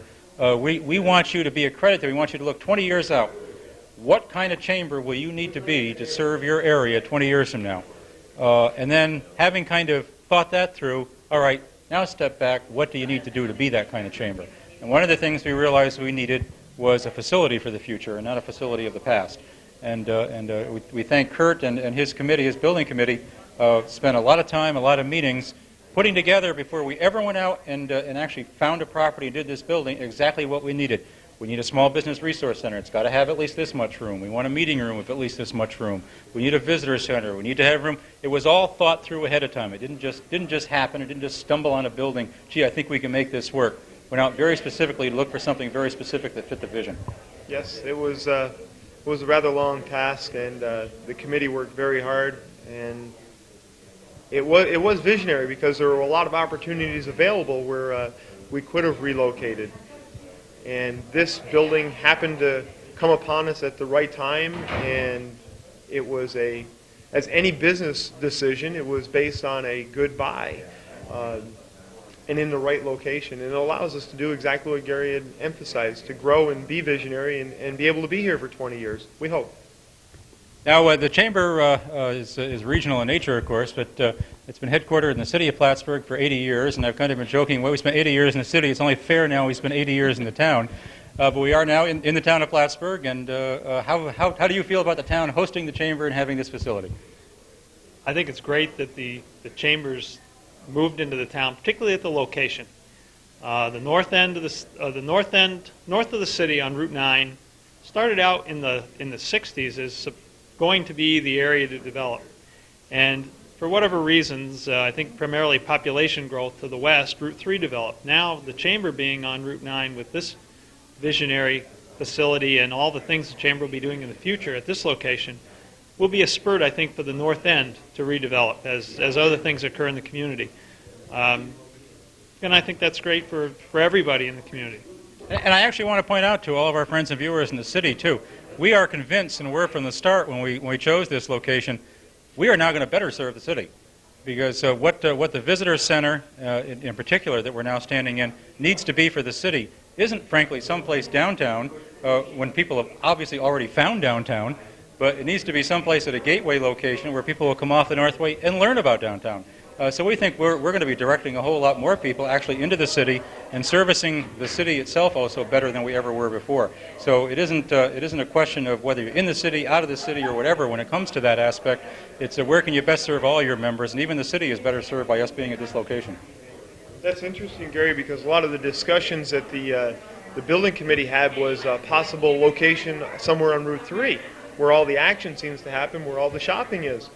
Well, if you've already found the mall and you're on Route 3, why do you need to visit the Chamber of Commerce? And that was looked at, and like you said, direct route off the Northway to here, direct from the ferry here. You can point to people in the directions, whether it's in the city or in the town of Plattsburgh.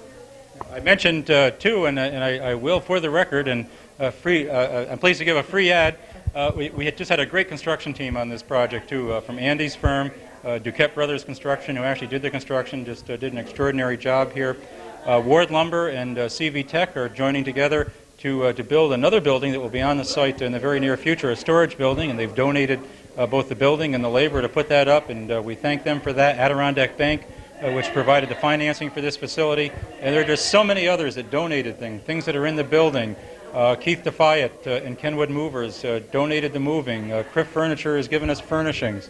I know I'm leaving out things, but there are just so many businesses in the area, in addition to those who contributed to the capital campaign, who are continuing to want to be part of this facility and contribute a service or an item or something to help make this work, and we want to thank all of them, too. Thank both of you for being part of this. Thank you, Gary. One thing I want to talk about that, this project really is an example of community working together. I mean, this is the North Country Chamber of Commerce now.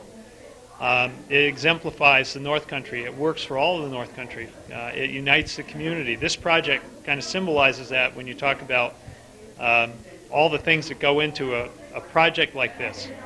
Our job was easy. You had a vision, the Chamber had a vision. All we had to do was put it on paper for you and then help the contractors and everybody to put it together. That makes our job easy, and hopefully we get a good product in the end, which I believe we have.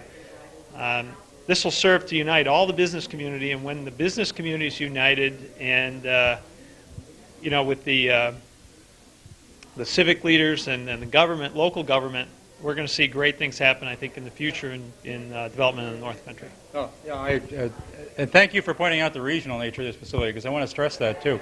This facility is going to serve the whole North Country region, and we're committed to that, and it's been designed to do that. The visitor center here, for example, is going to catch that north-south traffic on the Northway, the east-west traffic off the ferry, and we're going to be doing servicing the whole Lake Champlain region, the Malone area. All of the territory that we cover here is going to benefit from the visitor services here.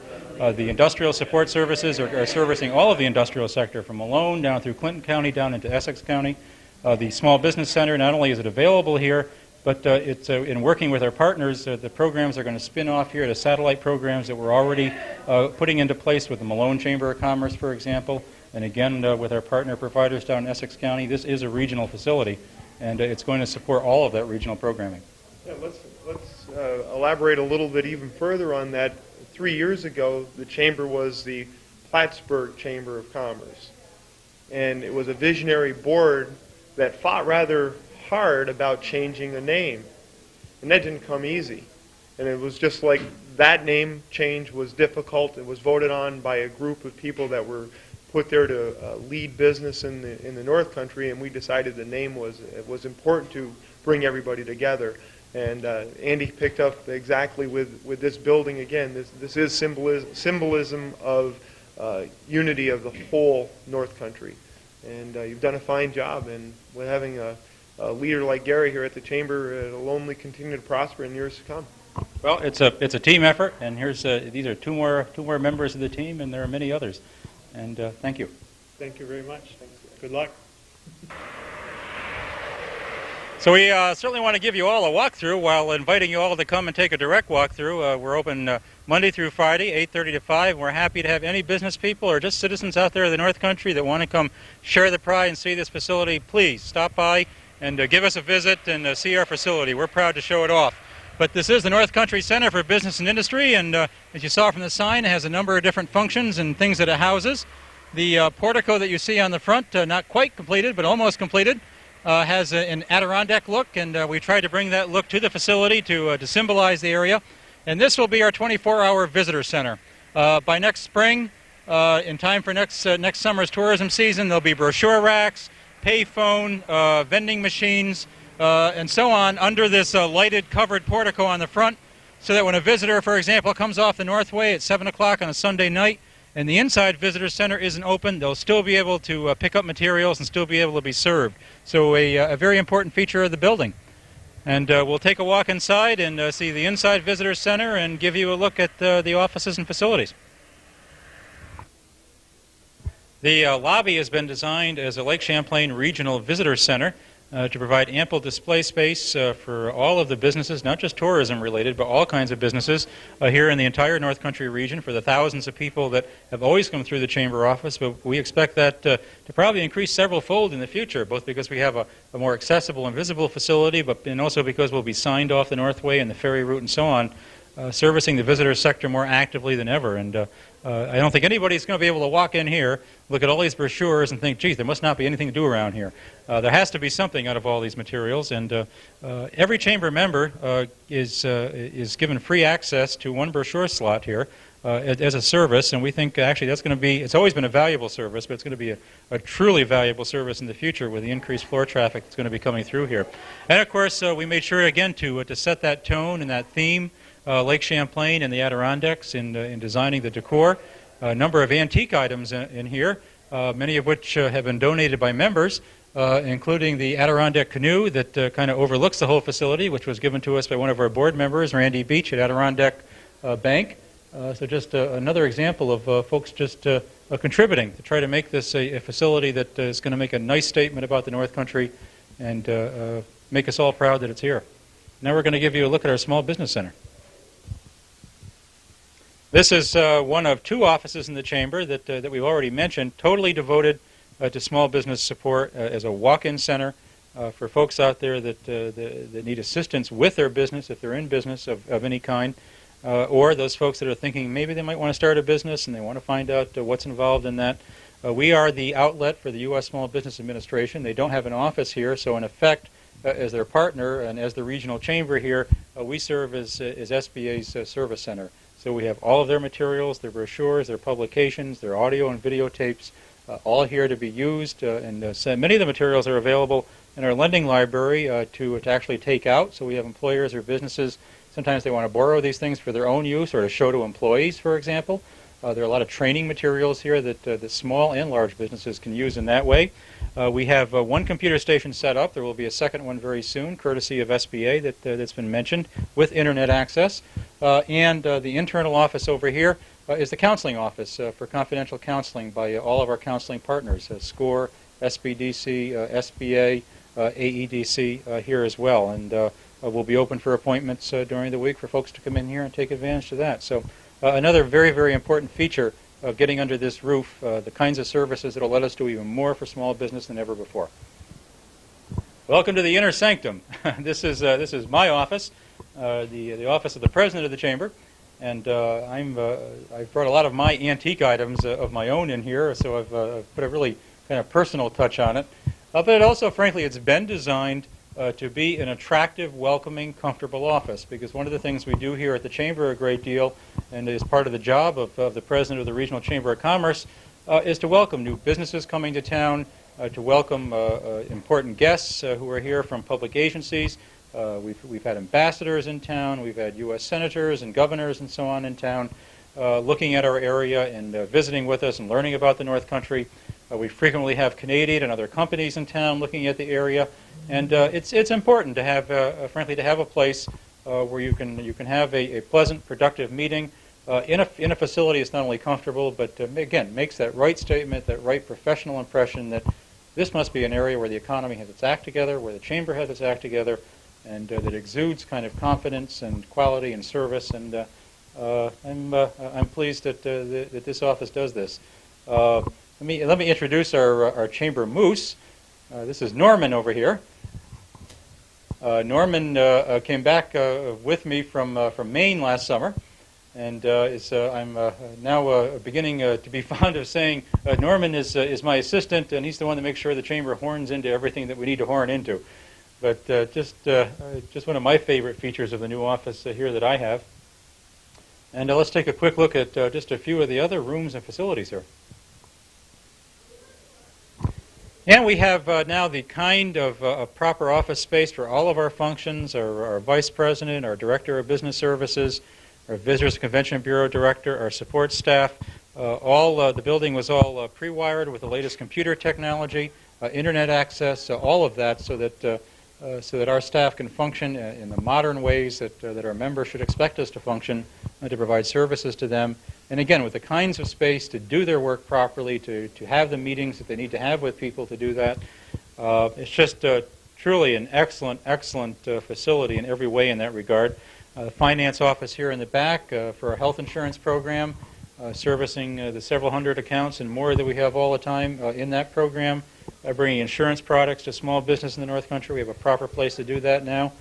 You'll see, again, kind of carrying that theme, that Adirondack Lake Champlain theme through the whole building. So any visitor, any member, any business person that comes here, wherever they are in this building, they'll consistently be getting reinforcement of that notion that they're in a special place, what that special place is, and hopefully inviting and comfortable to be in, a place where people will want to do business.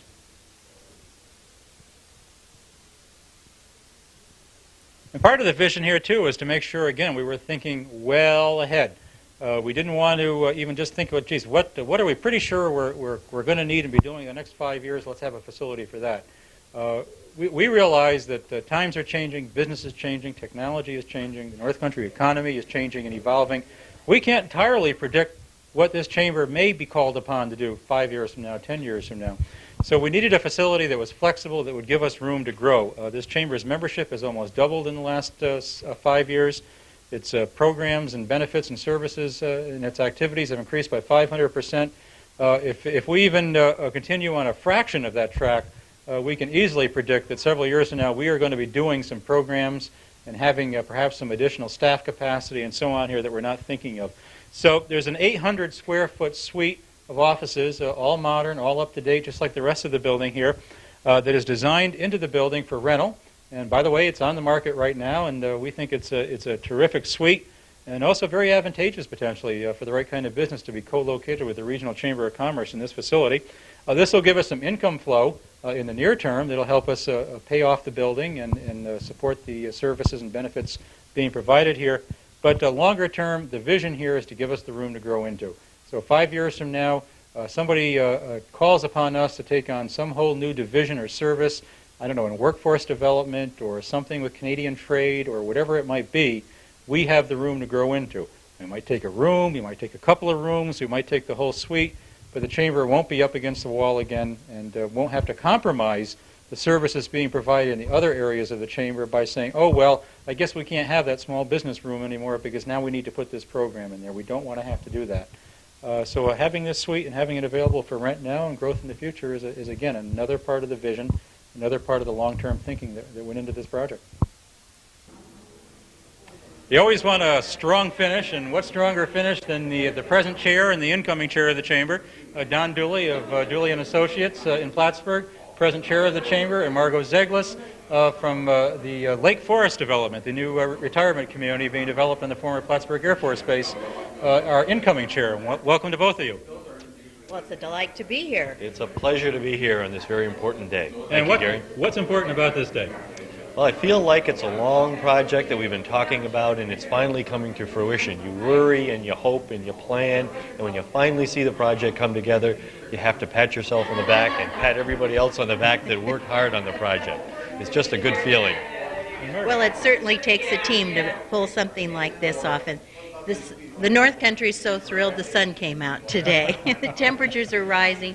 It's been an exciting few days as we've celebrated and had people of the community come in and congratulate the Chamber on its successes. And certainly this is going to be an exciting place for folks to come off the Northway and find out about all the things that are going on in the North Country. We're delighted. Congratulations.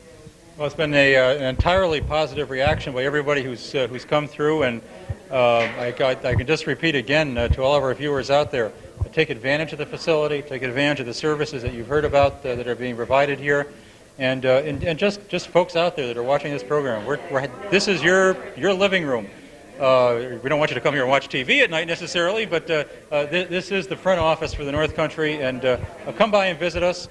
Come and share in the pride. Come and see what this facility is about. We look forward to seeing you. And as always, call the Plattsburgh North Country Chamber of Commerce, particularly businesses out there. Anytime you need some assistance or want to know more about the facility or the services that you hear about, at 563-1000. And thank you for watching North Country Commerce. Well, now we're on the outside of the building, so our viewers can get a little perspective as to what this great new Chamber of Commerce facility is going to be like. You can see very busy North Margaret Street, Route 9 heading north to the border, and there's a lot to talk about in that aspect. And we're actually continuing our program a couple hours later after the ribbon cutting and the open house, and we're back with Gary Douglas again. How do you feel, Gary, so far? Terrific. It's just been a great day. It's been a lot of fun showing the place off. All of us on the staff, all of us at the Chamber are very proud of the facility, and when you build something and you're proud of it, it's always fun to finally be able to share it with people and show it to them. That was very kind of you to use my phrase front porch in your little speech there at the ribbon cutting, but this portico out front is going to look a lot different in a few months, isn't it? Yeah, this what folks see out front here will, by next spring, become our exterior visitor center. This will be the Lake Champlain Regional Visitor Center, servicing the whole Lake Champlain North Country region, Franklin, Essex, and Clinton counties. And of course, we're right near exit 39 of the Northway. There'll be signs on the Northway directing people here.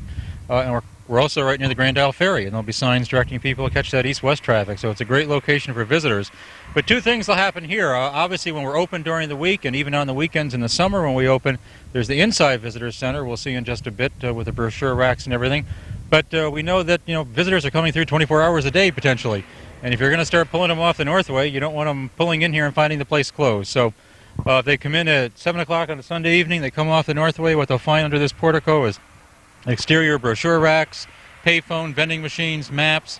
So they'll be able to get basic service any time of the day. We have the natural ingredients to magnetize this entire North Country for tourism. It's just a matter of getting the word out and presenting our best side when they get here. Sure. Carolyn Harding and our Visitors and Convention Bureau are out there proactively trying to bring people in. What this will do, of course, is service them once they're here.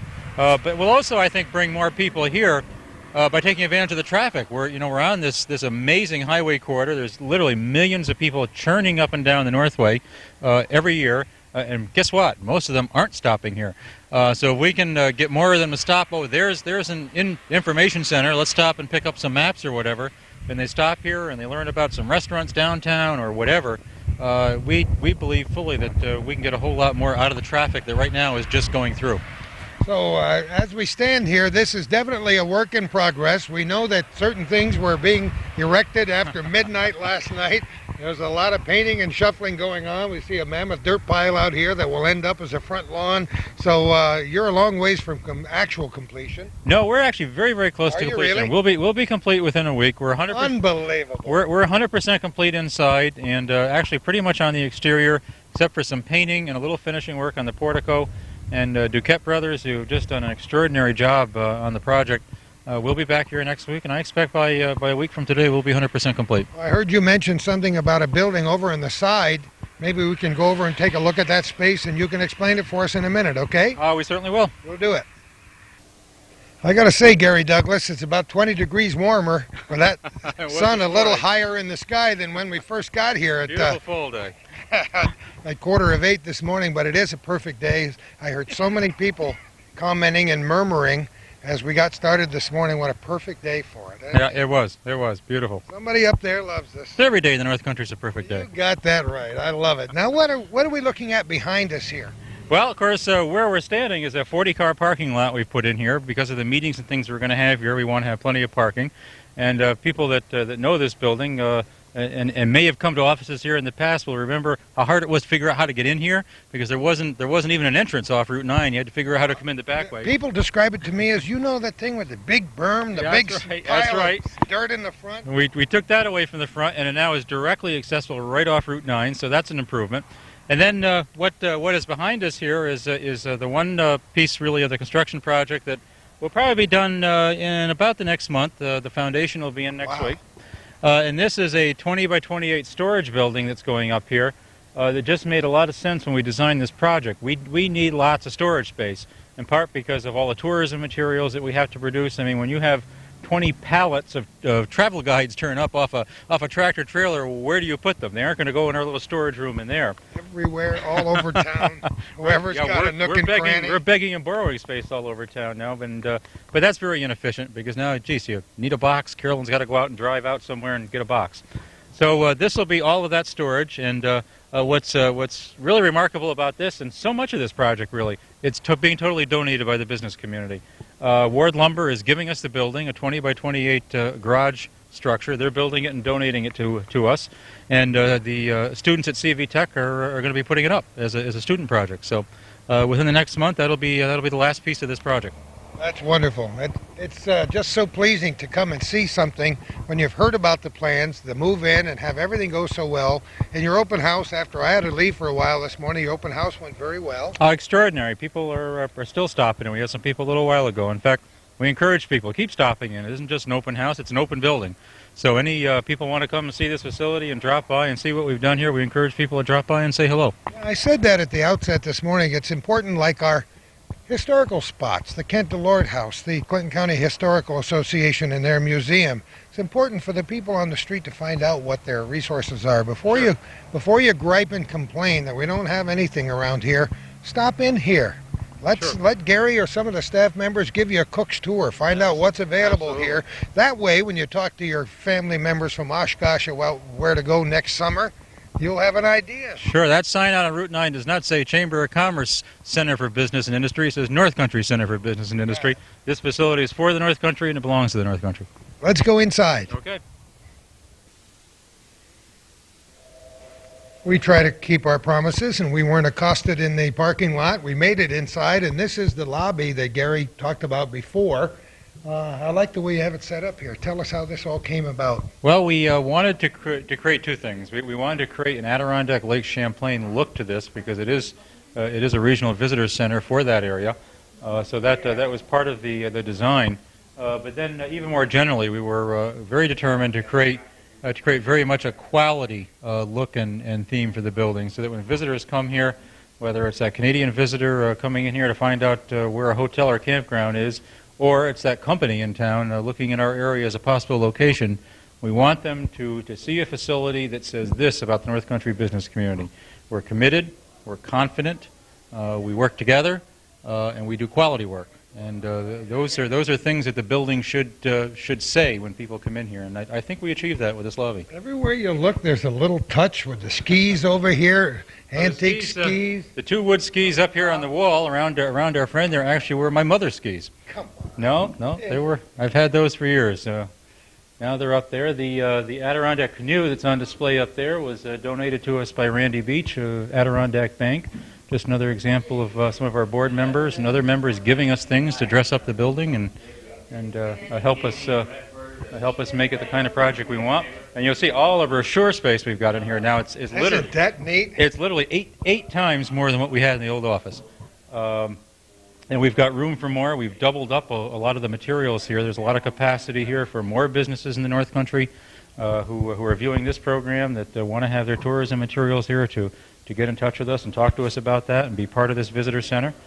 This is the interior visitor center. I pointed out the exterior one, but this is the one that will be staffed with receptionists here to answer questions and guide people and refer I them. want to know who nailed together that welcome sign there. That's kind of a neat bit of Adirondack, Isn't that? Adirondack art. Yeah, we tried. We picked up a number of pieces here over the last year to incorporate into the building to give it that theme. Over there on the left-hand side on the counter is Sammy. You Oh, described the we'll history introduce you this to morning, Sammy. but let's do that as we go over here because it's a very important part of what they do here at the Chamber of Commerce, and we actually gave one away. Sammy, the limited edition. Yes, Sammy. The Champlain. This is Sammy Champlain. He's an Adirondack black bear, dressed in the character of Samuel de Champlain, who of course discovered the Champlain Valley and is the namesake of Lake Champlain. And took him 400 years to find his way back. So he was a pretty good explorer, but he had a hard time finding his way back here. But he's back now, and he's produced totally by Adirondack artisans. So he's totally a local North Country product. It's a company called Share Bear from over in the Malone area. And she has ladies who work out of their homes, seamstresses, who work according to the design to produce these, which is really, they're all handmade, a really quality product. He's going to be a limited edition of 500. No more than 500 Sammys will ever be produced. Everyone is numbered. I gave away number 6 or 7 this morning. This morning. What part did you have in this design? Well, it was our idea here at the Chamber, and the proceeds from the sale of Sammy are going to help pay for the building. But he also gives us a mascot for promotion of the area and a very nice presentation item the Chamber has already put to use a couple of times for special guests. We had the new U.S. Consul General in Montreal was here earlier this week, and we presented her with a Sammy, and she's still talking about that Sammy. And I was up there yesterday, and she has him right on her desk in her office in the U.S. Consulate in Montreal. So guess what that's going to do? People are going to be asking about Sammy and where he came from. And what if you have to break that 500 rule and somebody from one of the big international chain stores said, we'll give 80% to the Plattsburgh and North Country Chamber? We won't do it. We won't do it. Design another bear. We promise. We will design another bear. We'll change him and come up with a different edition of Sammy. But Sammy is available here at the Chamber, and if I can get a free ad in, he's available for $89.95. And a great Christmas present. Give us a call at the Chamber or stop by, and he is now on sale. It wouldn't surprise me if you sold out. We made those poor little women work overtime before Christmas time. Well, I hope so. I hope so. All right. Well, anything else we can see in here that we haven't covered? You have an Adirondack chair. Adirondack chair, that's right. No Adirondack building would be complete without one. You see those everywhere in the world, and they call themselves Adirondack chairs, and some are so far away from the real thing, but that's an Adirondack chair. It's not true that I plan to sit up there and direct the staff what to do. I'm not going to do that. We saw several people on chairs this morning in the meeting room trying to talk to people, but that's great. We've got oars over here on the right side. We've got old-fashioned fishing poles. God knows where you drag those up. Oh, I've been collecting things. If you ever saw my house, I've been collecting things for 30 years. I'm a incurable collector. And I am too. It's wonderful. Beautiful little sled with the fall season motif with the pumpkin and the other stuff on there. That's kind of neat. Yeah, actually, I found that sled in Ottawa last year. Did you? I'm really? always picking up things that. That's wonderful. So you mean it won't stay here indefinitely? Are you saying it may end up at home? Well, I've kidded the board that this is a subtle form of job security because if I ever leave, the building's going to be half empty. All my antiques will have to go with me. We talked to Shirley Kester up at the Clinton County Historical Association Museum, right just above where I work in the county office building, and she brought a huge number of items from her own home to put on display. But you got to do what you got to do. That's right. That's right. All right, where next, Gary? Well, let's take a look at the meeting facility over here. Let's do it. Back with Gary Douglas talking about the new home of the Plattsburgh North Country Chamber of Commerce out here on North Margaret Street on Route 9 just north of town. This room looks a little bit different. It has a little different sound when you got 200 people in it, doesn't it? It's now emptied out, but the good thing is that we don't expect this room to be empty very often or for very long periods of time because there's already a great deal of active interest in this room. This room is actually our industrial support center. One of the most active and important divisions of the Chamber now is our North Country Industrial Council, providing very hands-on direct support services for the more than 100 industrial employers in the three-county area. And as we've developed that program, we now have councils in quality assurance and human resources, world trade, workplace safety, workers' comp management, transportation, procurement and purchasing, and more. We needed a staffed permanent home for those facilities, but we also have been hearing from employers that they need a place with the appropriate technology for their own purposes and their own corporate programming and management training and special meetings off-site from their companies. And they meant what they said because, of course, part of making this facility happen was a capital campaign. And we've raised $200,000 to date of a $150,000 original goal, I might add, and still have commitments coming in. We had a few checks handed to us this morning at the opening that they came out of the blue. People that saw the facility and wanted to contribute towards paying off that mortgage. But our industrial sector in particular made up most of that. Because they wanted this room in particular to be created. It's in addition to all of our chamber programs pretty much being here now, small business, industrial, and others. We realize that chamber programs mostly are 7:30, 8 in the morning. A long one runs maybe till 10 a.m. Most of them are over at 9, 9:30. So then what? You know, the room is here. So what will happen is during the day, evening, weekends, it'll be made available to those industrial employers for their programs, and they're already lining up asking for it. I had 2 requests last week before the room was ready who wanted to use it. And it's not entirely done yet in terms of the equipment. The room is done. And actually, the couple of pieces of equipment we have over here, the widescreen TV and the VCR, I'm happy to point out were donated to the Chamber by Sears. Just another example of employers stepping up and giving us things as well as helping to pay for things. But within the next couple of weeks, we have a $25,000 technology grant from the state of New York. We're just waiting for the contract to get in our hands so we can sign it and then draw the money down. As soon as we have that, we'll be completing the equipment in here, and that'll include furnishing, seminar tables and chairs and so on, but more importantly, technology. By the end of the year, this room will feature a satellite dish and downloading capability for all of that programming that's out there that you can access by satellite for companies and employers and small business. It's going to have full video conferencing capability. And there are a lot of employers that are excited about using that so they can link with their other plants around the country or whatever and do programming that way. That'll be here. PowerPoint for internet presentations off the web. All of that will be here under this roof. So we expect it to be very actively used and a very important resource to helping industry prosper and be satisfied here. What you'll see from the street won't just be a facade. There'll be a lot going on behind these walls. I should mention, as you did earlier, that previously people weren't sure where meetings were going to be held, and that was always a little bit of fun to figure out where we're going to be next. Well, there's a chamber meeting this morning. Now, where is it? Yeah. Now we know. Now it'll be here. It's a great space, and it's a big space. As you were talking, I wondered what this building looked like from the inside previous to your coming in here and tearing it apart. I know it was not in very great shape, but were any of the spaces the same size, or did you have to build all new walls? It's pretty much all new walls. We pretty much rebuilt the facility inside. We were fortunate. It's a basically good property. It's not that old. It looked older than it really was because it just hadn't been kept painted and taken care of. But it really was a good basic building that just needed some TLC. It needed somebody to take care of it. It had kind of a checkered ownership past. It had been foreclosed on by Key Bank and had been in foreclosure for a couple of years. And when that happens, properties just, maintenance tends to stop. But we saw the problems and the challenges here, but we also realized after we checked it out they could all be fixed, and they were all fixed. But we did change the spaces substantially. The ceilings were all raised, for example. These ceilings were about 6 or 7 inches lower throughout this building than they are now. And that was just enough that when you were in here, you felt like you had to walk around like this because I don't know why that was. And the lobby, of course, where you saw out there was the same way. We raised that roof line up to make that vaulted ceiling. So a lot of structural changes. That's wonderful. Does the chamber actually own the property now? Yes, we do. And we owned our previous offices too at West Bay Plaza, and we've sold those, and we'll be closing on them next week. And that's part of having made this facility possible. If the board of the chamber 15 years ago or whenever hadn't had the foresight to buy those offices, and we hadn't been building that equity all these years, that proved to be a very good investment. We wouldn't have been able to convert that into this.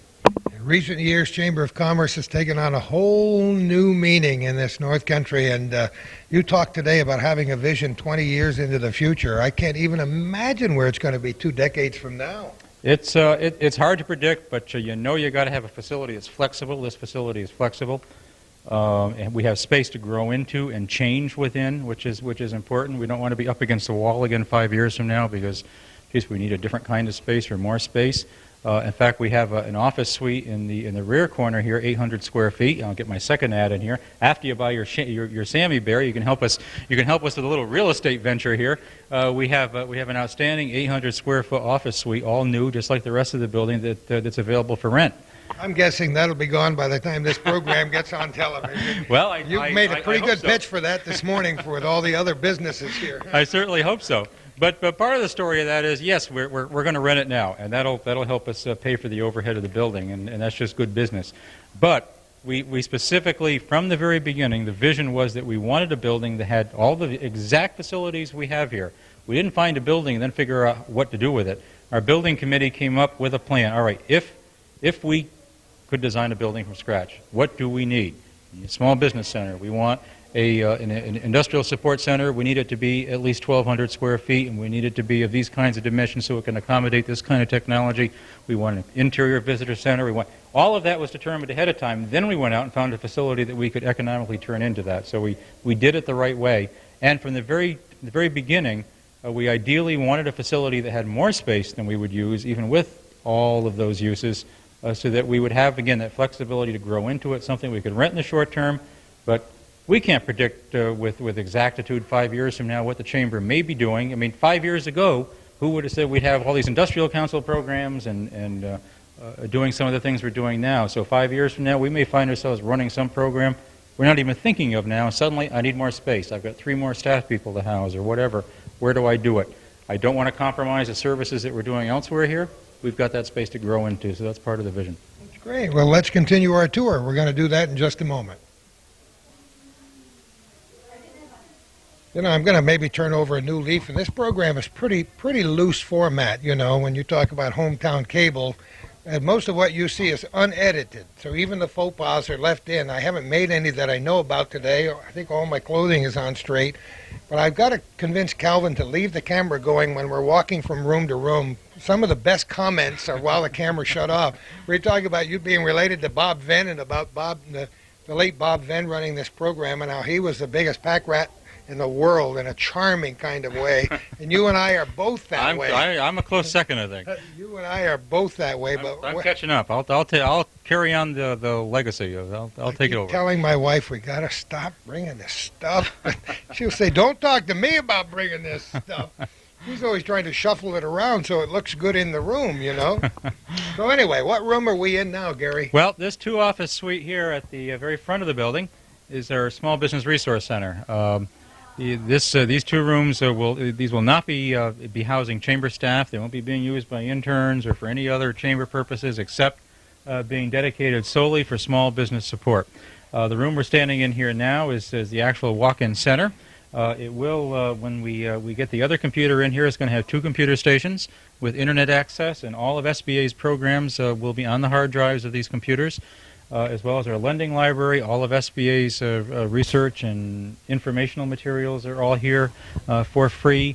Our audio and video training programs, which are relevant to employers and industry as well as small business, people looking to start a business that are looking for that first information. Gee, how do I do a business plan? What do I need to know about this kind of business? All here. They can come in here during normal business hours at the chamber, either walk in or call and make an appointment to make sure the room isn't being used by someone else, and access all of that. Now, what the inner office there is a private counseling office, so it's a place where these people need some advice or counseling from somebody. They can go in, the door can be closed, and it can be done confidentially.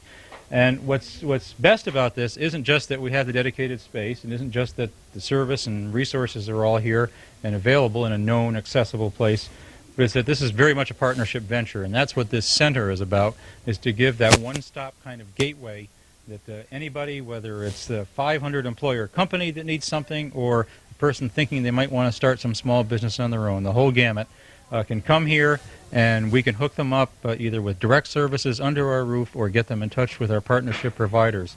The counseling office will be used by our own staff to provide counseling. Sue Matten does direct counseling on occasion, but also it's going to become a headquarters for our SCORE chapter.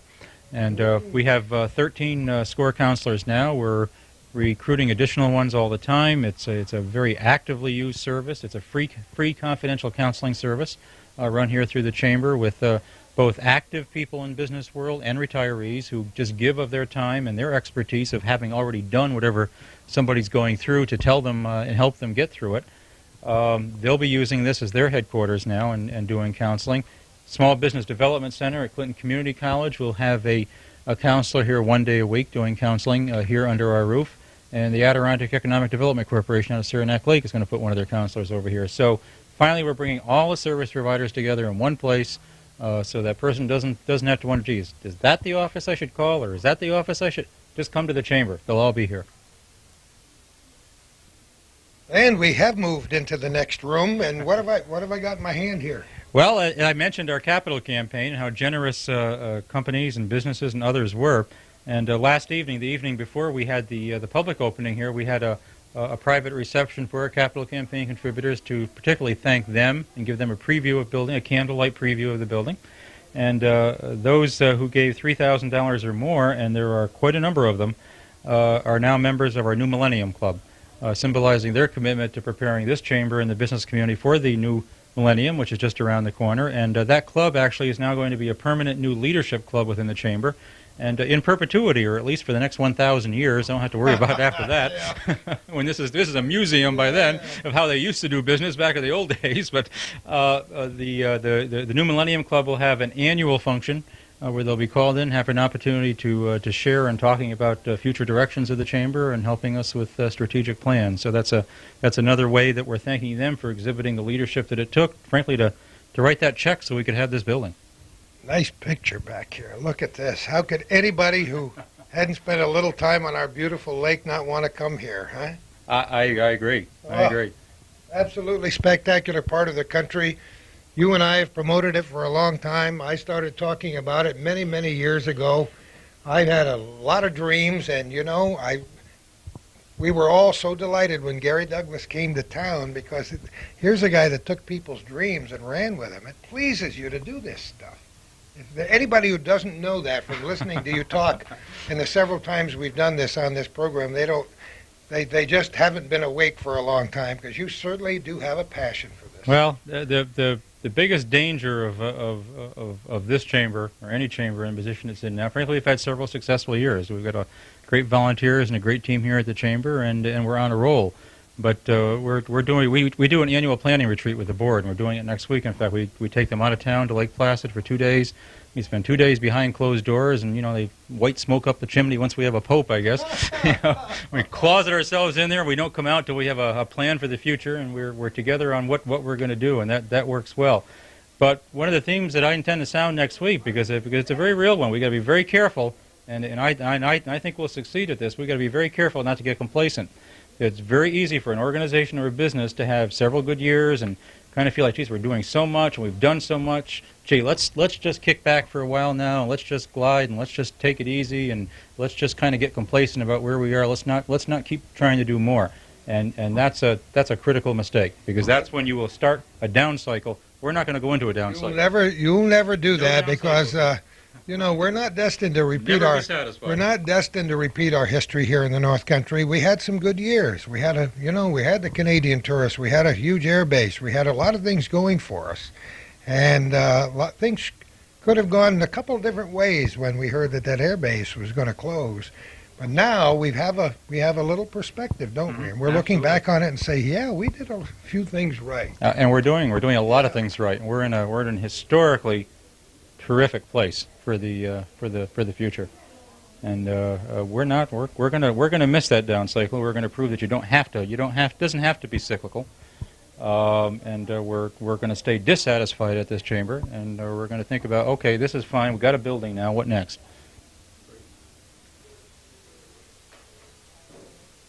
The USS Lake Champlain. What a great space you have here. I can understand why you're so proud of this accomplishment, Gary. This is an incredible place. Well, thank you. It didn't start that way, but it sure has ended up that way. It's really wonderful. You had to look past what was here and see what it could be turned into. Now, how many of the programs, I know we've done feature programs on the Chamber of Commerce in our little corner before, but people come and go as viewers come and go in the North Country, and we hope we've picked up a few since this program started, since they saw your handsome face on the screen. And so let's talk a little bit more about some of the things that the Chamber does. Calvin mentioned the sign out front. Sure. Visitor Center is in big Sure. red letters, but there are a lot of other things that you do that we may not have covered. Well, of course, the Visitor Center really symbolizes the fact that we house the Champlain Shores and the Adirondacks Visitors and Convention Bureau, which actively promotes tourism here in the whole three-county region. Really, Carolyn Harding is out there at motor coach shows and travel shows and promoting bikeways and agritourism, and there's all kinds of things out there that we're doing. So it's not just the Visitor Center and servicing visitors, but trying to bring more visitors here. That's one of our divisions. We talked about the Industrial Council. That's another division. The Small Business Council, we're the largest small business organization in northern New York, and that's the division of the Chamber responsible for the Resource Center and our SCORE chapter and all of our workshops and outreach programming that we do through that division. One of our most strategically important divisions is our Can-Am Connection Council.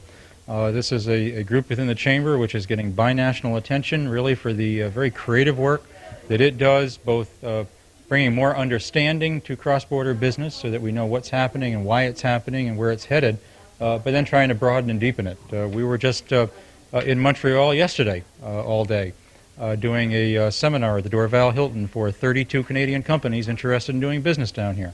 Last week, we worked with the Montreal World Trade Center. They brought 15 apparel makers down here from Montreal to look at the North Country and learn how to do business here. So we're actively courting that trade because the fact of the matter is it is the single biggest driving force in the North Country economy. And it's what holds the greatest promise for the future. If we sit back and do absolutely nothing, good things are going to come our way just because of our location and our expertise, but that isn't good enough. We're going to do the right things and get even more out of it, and that's what that council does. What else? Our NFP network is a special group for all the not-for-profit organizations in the North Country. They have bi-monthly programs for the executive directors and volunteer leaders of those groups, things like grantsmanship and board development, volunteer recruitment, the kinds of issues that they're concerned about. We work with the Farm Bureau and the agribusiness sector. I know I must be forgetting a few things, but health insurance services. Oh, yeah. We have over 600 North Country businesses, particularly small businesses, who use the Chamber to access competitive quality health insurance products. And in fact, November is open season. There's 2 months each year where we get to go out and make sure they all check out what's now available and compare it to what they have and make sure they have the right choice. And that's under our wings.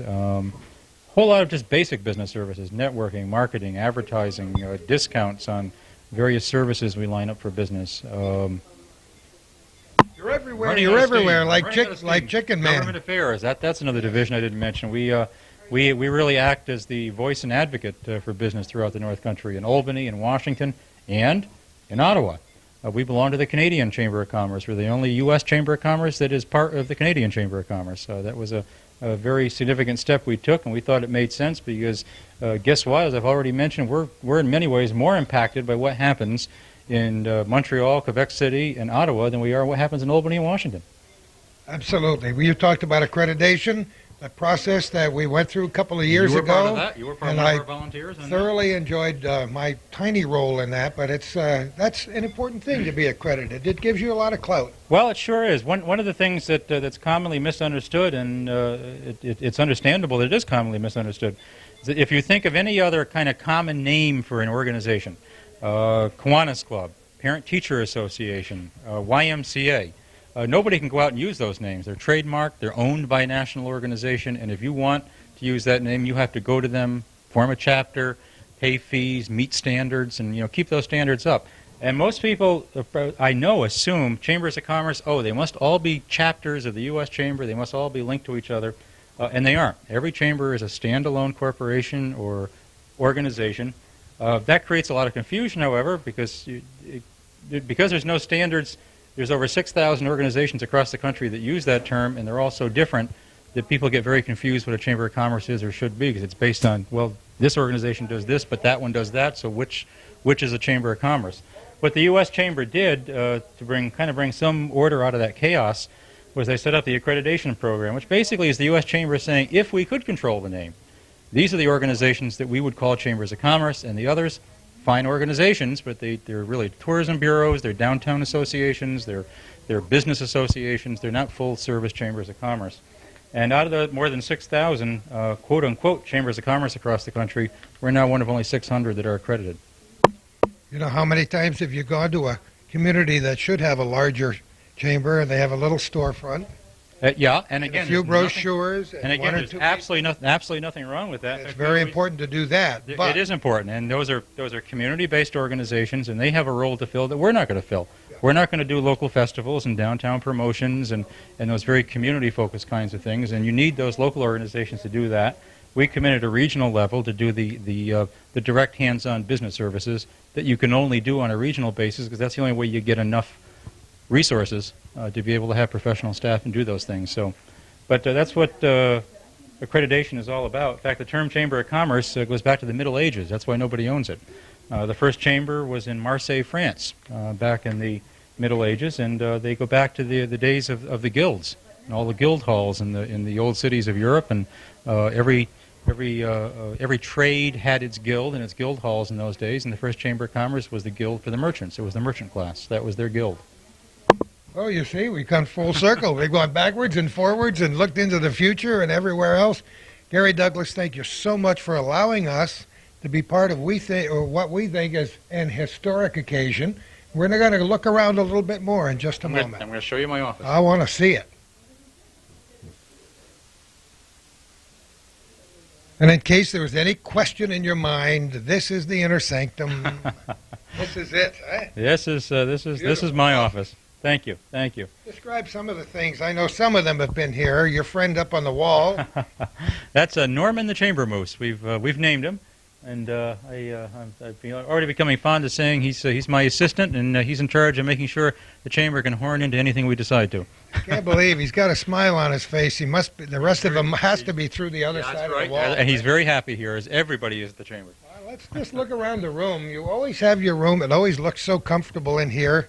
Just describe a few of the things in here for our viewers who haven't seen them before. Well, part of what I wanted to create here in this office was a comfortable, informal meeting area where I could come out behind my desk, which I couldn't do in my old office, as nice as the view was of Lake Champlain, and meet with people. If we have visiting business people, or the consul general is here, or whatever, we can have a comfortable, relaxed conversation. And again, the furnishings here are another example of just the generosity and commitment of our members. Criff Furniture provided the furniture for this office, as well as some other furnishings here.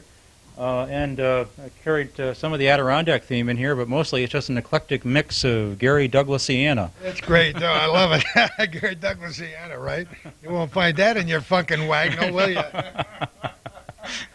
But neat stuff that feels good to you. Yeah. It helps you to get through the day by looking up and seeing, you know. If you can figure out this office, you got me figured out. Nobody's done it yet. These, you know, regardless of whether they're pictures of people or statues or whatever they might be, they're your friends. That's right. You gather your friends around you in your home and wherever you work. It just makes you feel good. Anything? What's new in here from your old office? Oh, from the old office, the canoe book cabinet is so new. Neat. Yeah, I brought two of those in to put in the chamber building this year. And actually, they've been in my garage since last spring, waiting for the building to be done so I could bring them here. My rogues gallery remains pretty much the same. Those are old friends. Old friends from my past life. The stained glass windows, I think, fit in here very nicely. Fabulous. Kind of give a different look to the place, and I've got more of those at home, but I picked out some that I thought would look nice in here. They fit the windows. Yeah, they are. Isn't that? They just happen to do that. Cool idea. Just a nice room, a nice place to meet people, a feel-good place, and it looks like it wasn't just completed a few days ago. That's the best part of it. It looks like it's been here for a while. It has that down-home look about it. That's right. We've been here forever, it seems. It seems that way already. We're already very much at home here. Well, certainly you people have a great deal of impact on whatever goes on in the North Country. If there's any business person, man or woman, anywhere in the Tri-County North Country region, or moose. Let's not forget the animals. Man, woman, or moose who doesn't know about the Plattsburgh North Country Chamber of Commerce, they darn well better get out here to see what you're all about? Stop by, or as always, give us a call, 563-1000. We're always happy to talk to people about the chamber, what we're doing, and particularly anybody in any kind of business, from self-employed person to the manufacturer out there. If they're not plugged into the things that we're doing, we want to get them plugged in. I think this guy's related to P.T. Barnum, don't you? He's got it. He's the pitchster boy. Again, Gary, thank you so much. Let me shake your hand officially. Best of luck in everything you do. Thank you, Gordy. And who knows?